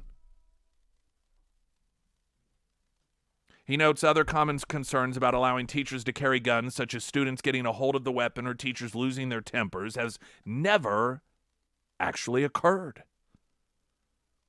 Surveys show that criminologists and economists strongly support abolishing gun-free zones in places such as schools. President Biden is right. We shouldn't impose security measures which make schools resemble prisons. There is another alternative. Instead of posting gun-free zone signs in the front of schools, which AKA is a target, let's post signs which warn attackers that there are teachers with concealed handguns.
Someone texted in on the American Transmissions Talk and Text line. Not that it is important, but wasn't the Nashville shooter the first woman or first person with XX chromosomes to shoot children at a school? Don't know. I know if she wasn't, it certainly is rare, much like serial killers and other forms of killing. She's not. Was there? No, there was one in California. I think it was in the 70s or the 80s. Oh, so it's very long time. Which, as a male, I feel triggered that you would point out that it's always men that do these things. That is wrong. Let's go to Roger in Springfield. Hey, Roger. Hey, Nick. Just on your topic that you're talking about, I appreciate you bringing this up. We actually do the school protection officer training program in Missouri, and we've got 35 different school districts that we've trained to date that are out there, and you're spot on in what you're talking about. Again, I always like any sort of factually based information that enlightens me into an area like, oh, I never really thought of that. And it does make sense. You know, why is it on airplanes that you don't have air marshals identified? It's because you don't want any potential hijacker to know because that's who they'll go towards first.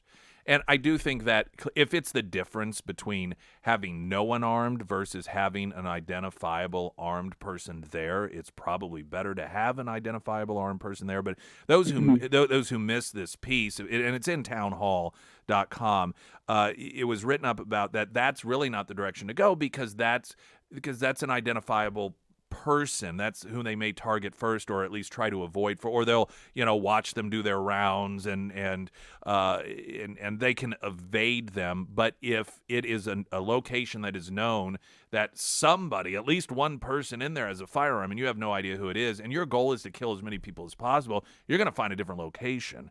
And we just know that through behavior, and that makes total sense. And I just thought it was pretty shocking because there's almost always an exception.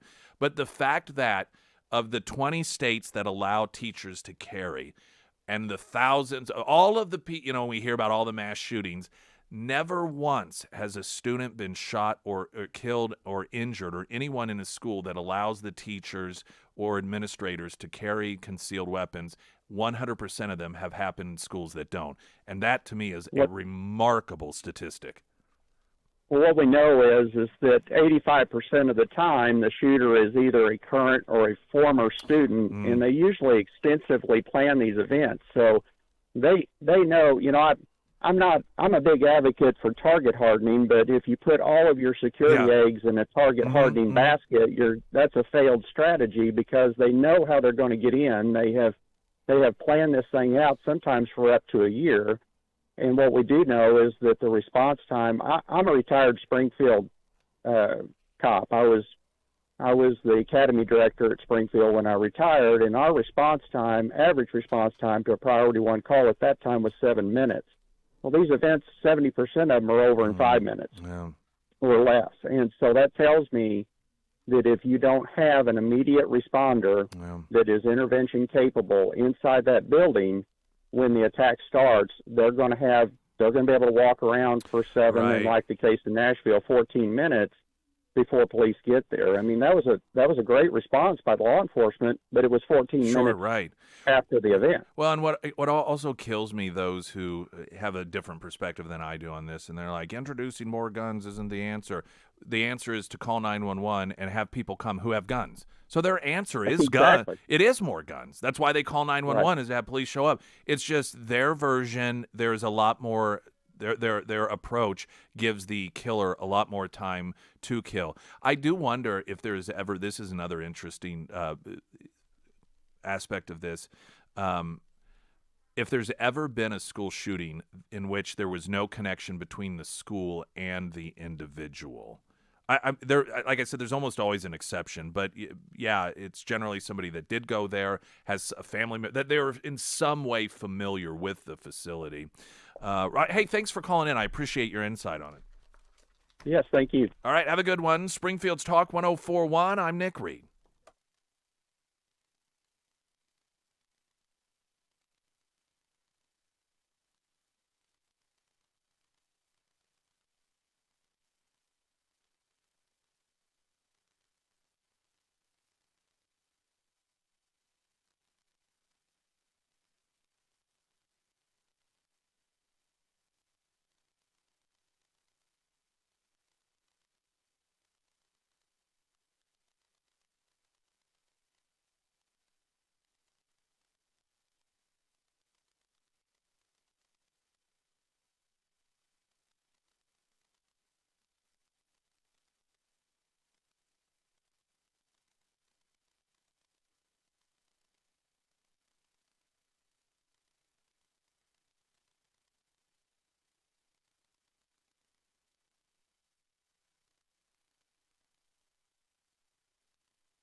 Our friend Jim, former commercial pilot, noted that armed pilots aren't advertised also. In addition to marshals, the only people who know in a cockpit who's armed are those themselves.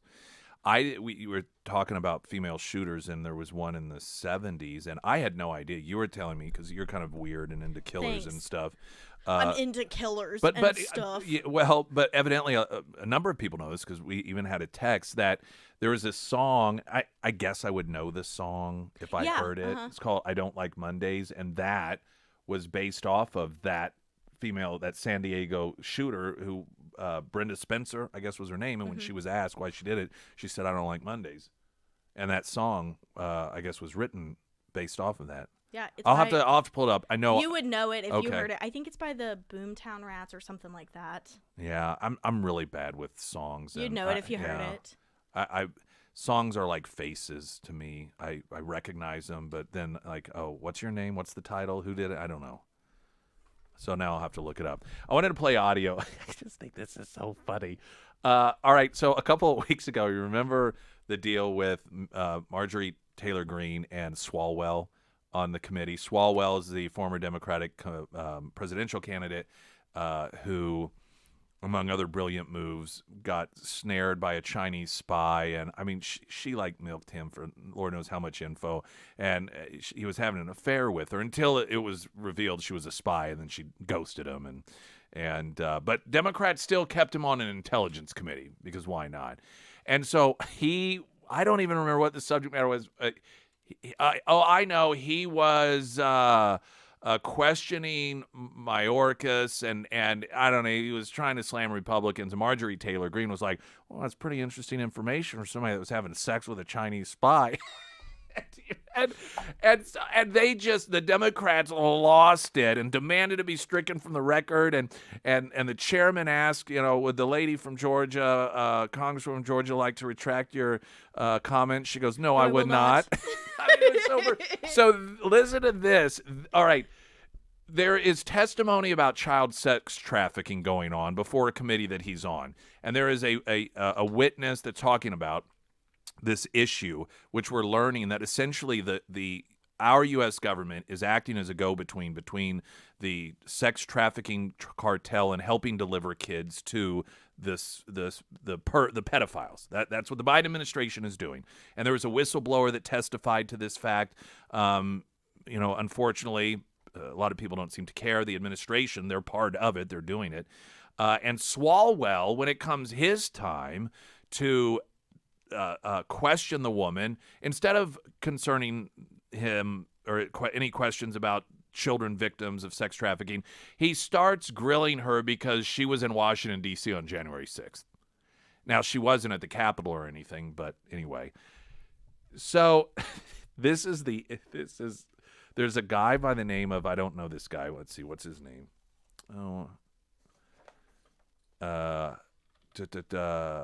Troy Nels. He is a Republican. And you're going to hear his voice subsequent to Swalwell dogging on this witness. I'll make sure we give it to you. Expired. And I just want to correct. I said January 6th for the BWI airport. It was January 7. I just want to. January 7 was when you tweeted about BWI. Nels. Thank you, Mr. Chairman. Ms. Rodriguez, I apologize that you had to. You're here for a hearing on the border. They don't want to talk about a border. Mr. Swalwell is down there. Obviously, everybody knows he's made some comments. He's got a checkered past. He's alleged relationships. A checkered past? I would ask. It's my time. Mr. Alleged affairs, relationships with No, Yum sir, Yum. you don't get to say that. That's He not had true. alleged relationships with Yum Yum. I asked the gentleman's words to be taken down. You don't get to say that, Chairman, pal. I asked the gentleman's words to be taken down as casting a slur on another member. I am here. He's making. I asked the words of the gentleman be taken down as casting a slur on another member. Let us have some order and civility here, and we will take up the issues one by one. I swear to you, I would give anything if every single hearing that took place, that the follow-up would be like, I'd like to apologize to the witness. I mean, everyone knows that Congressman Swalwell was having sex with Chinese spy Yum Yum. He kept saying Yum Yum. I want to play it again. I just think that's so funny before we get a break. Well, you can just hear the Yum Yum. Is that her name? That's what's so funny. It's Fang Fang. Fang Fang. I was like, Yum Yum is a sauce. Thank you, Mr. Chairman. Ms. Rodriguez, I apologize that you had to. You're here for a hearing on the border. They don't want to talk about a border. Mr. Swalwell is down there. Obviously, everybody knows he's made some comments. He's got a checkered past. He's alleged relationships. A checkered past? I would ask. It's my time. Alleged affairs, relationships with No, Yum sir, Yum. you don't get to say that. That's not He had true. alleged relationships with Yum Yum. Yum I Yum. asked the gentleman's words to be taken You down. don't get to say that, Chairman, pal. Yes, we the ask- I like gentleman's how he words says be you don't taken get to down say as that, casting a slur pal. on another member. I am here. The Yum Yum. He had sex with Yum Yum, had an affair with Yum Yum. I tell you, I think that I just cannot tell you. I would give anything of every single time that he cross-examined some witness or whatever, just threw that right back in his face over and over and over again. Oh, man, that was fantastic. What's funny at the same time is that after Marjorie Taylor Greene did that, there were these reports based off anonymous sources that Republicans were really mad at her and that she might get kicked off that committee and they were so mad and upset that she did something so unprofessional. There must not have been any real meaningful repercussions because you got another member of Congress doing the same thing.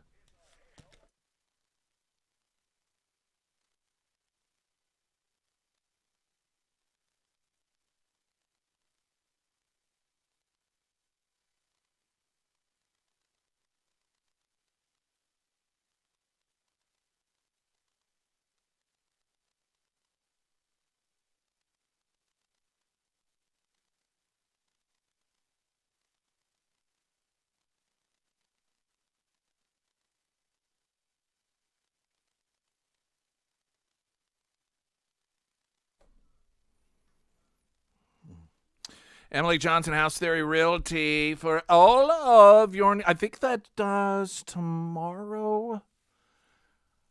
Tomorrow, I think, yeah, she will. I believe tomorrow she's going to be with us. She should be scheduled to be with us out there at Scramblers. She does, every other week or so, she tries to make it out there, not just so she can talk to you all through the airwaves and online at ksgf.com, but in addition to that, she likes to make herself available because she recognizes a lot of times you may have questions about selling your home, but you think, well, it's not really that big. I'm not thinking about doing it right now. And, man, if I ever just ran into her, that'd be the sort of thing I'd ask her casually. But this is an opportunity to do so. And she usually gets there around 8 o'clock or so, and then she comes on with us and makes herself available to you. So point being is, if you have any questions when it comes to buying homes, selling homes, maybe you have a family member that's looking to do so and you're just looking for some advice, come out, take advantage of that. And of course, you can always contact her, Emily Johnson. She's a broker. She's the owner of House Theory Realty. And she's got an incredible social media site. And here's what I like about it. A lot of people that do real estate, you look on their social media and it's just house listings one after another, which is fine. But that's not what she has. She has so much other information. Even if you're a homeowner, it's springtime, we're going into summer soon. What do I need to do in order to, in terms of routine seasonal maintenance, to make sure that my home keeps its value, those sorts of things. So it's valuable info that you can get. That is Emily Johnson, House Theory Realty. We're going to go ahead and take another break here as we continue streaming on live, ksgf.com. We do, of course, have the video feed sponsored by Springfield Wraps, who also designed the KSGF studio. And any of the show that you missed today, you can get in the on-demand section as soon as the show is over at ksgf.com. We're also on iTunes and Spotify and the KSGF app.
Oh, Sarah Myers, everyone. Thank you. With you're all welcome. of the rain that we are having today in the Ozarks, maybe some of you have noticed some yellowing on your ceiling, or maybe you've noticed some drips, or your shingles are just falling off or not working the way that they should be. Who do you call? Who can you trust to help you with all of your roofing needs? Well, I have an answer for you, and that is the Pyramid Roofing Company. Now, Josh and his team, they are top-notch individuals. Whenever you give them a call, they'll come out, they'll do a free estimate, they'll get on your roof so you don't have to, and then they will be upfront and honest with all of your roofing needs. Maybe you're in a situation where you don't need a whole new roof. Maybe you need just a roof repair, or maybe it is time to finally get a whole brand new roof. Whatever the roofing situation is, the Pyramid Roofing Company, like I said, they will be upfront and honest with you, and they will make sure that they get your roof in working order once again. Now, you can find all of the contact information for the Pyramid Roofing Company under the Sarah's Endorsements tab at ksgf.com.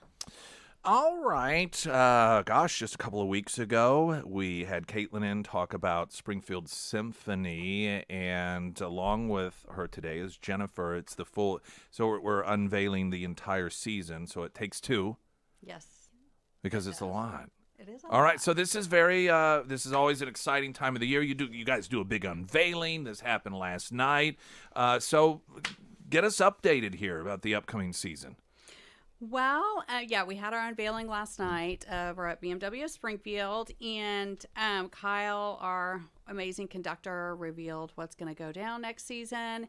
And we've all known that through COVID, people got comfortable staying home, sitting on their couch, and just chilling. And so the theme next year is #FOMO.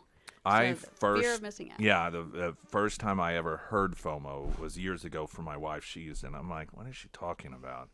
I think I had to look it up.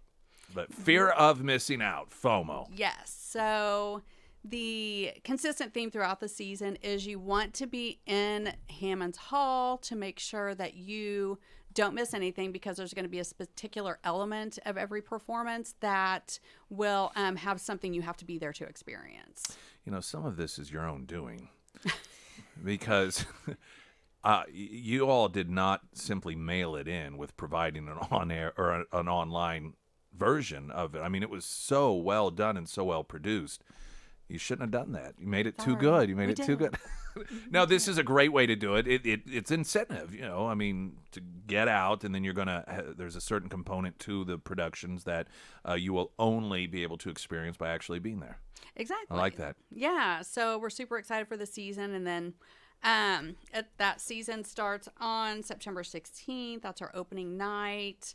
Some of the highlights are, and Caitlin, she may have some of her highlights too, but I really like the Pines of Rome, and the one that's for Italy, and that's in March. So if you're not familiar with Pines of Rome, then I highly encourage people to Google that and look at it. It's kind of the first It's definitely version. music you already know and maybe just not know the title of. That's It's all awesome. over the place, especially in cinema, and it's just music everybody knows, and maybe you don't know the name, but I totally think you guys should be there, because something unique about that is the piece isn't just an orchestra in front of you. The orchestra is going to be placed around the theater, so you get the full feeling of like you're going into, like, you're a Roman going into battle or something like that. It's really cool. And so the brass is everything going to be around the theater, so you're going to get the full exact what surround sound was originally made from. So it's going to be really cool for that one. We also have some other really cool ones in November. We are being joined by the Classical Mystery Tour for a tribute to the Beatles. So it's going to be a full Beatlemania show. It's going to be really exciting. Are you a Beatles fan, Sarah? I am, actually. Okay. That'll be a really cool one. It'll work out nicely then. Yeah, so it's really cool. And then we also have some really cool music based on like the rivers and water-based music. Is going to be our October show. And also in February, we have a Space Explorer show.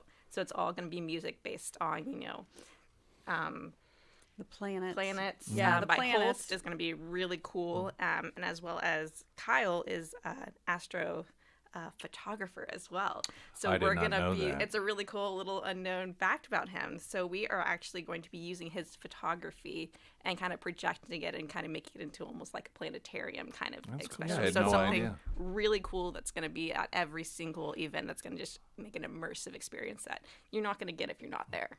For whatever reason in my mind, I always thought he'd be an amateur magician on the side. He is a trickster. So photographer of space, I wouldn't have thought of that. He's I like really that. good too. He posts stuff on his Facebook page. No kidding. So Well, I guess it's I really may not be nice. Facebook friends with him. I probably sent a request and he denied it, He denied.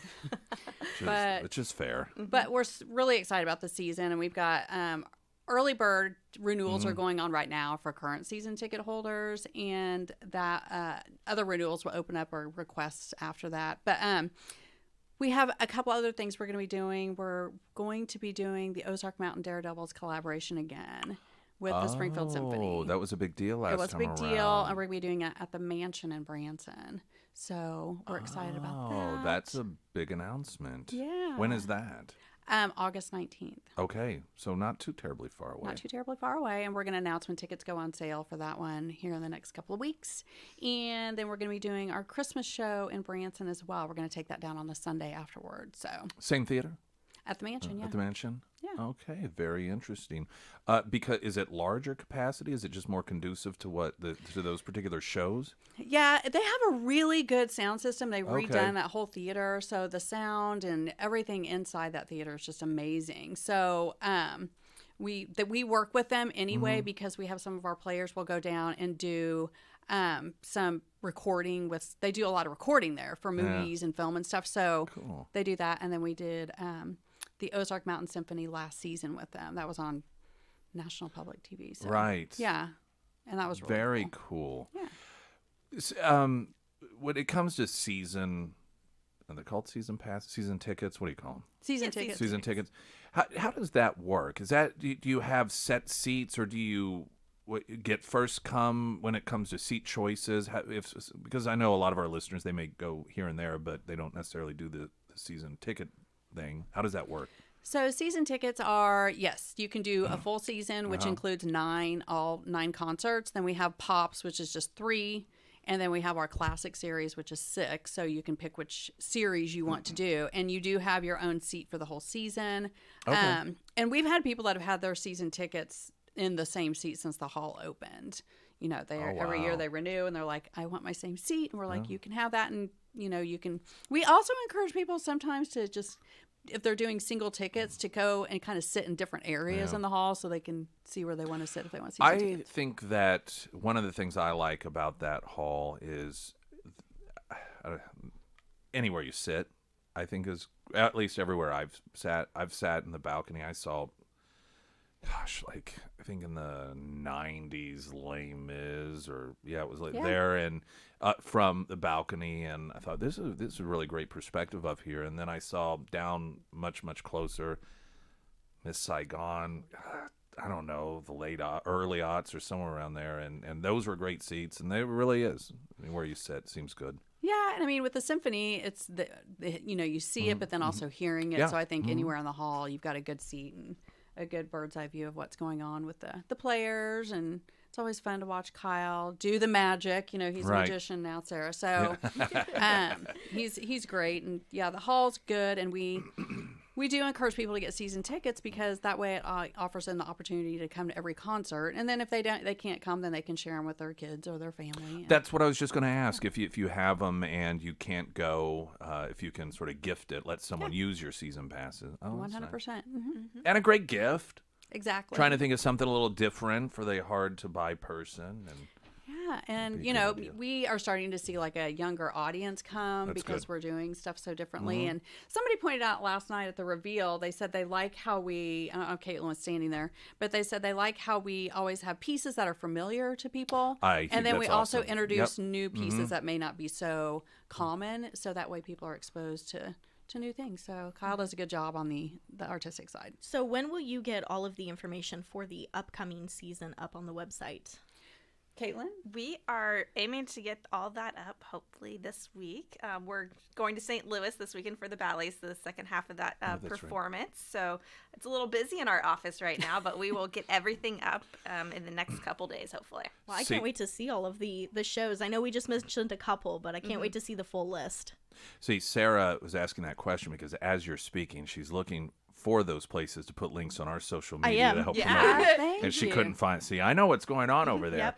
Jennifer, Caitlin, so great to see both of you. Excited about the season. Sounds fantastic. And look forward. I know, Caitlin, you'll be coming in regular basis. As I don't know if you will or not, but maybe I might not. just pop in. Okay, do so. It's fun. It's fun.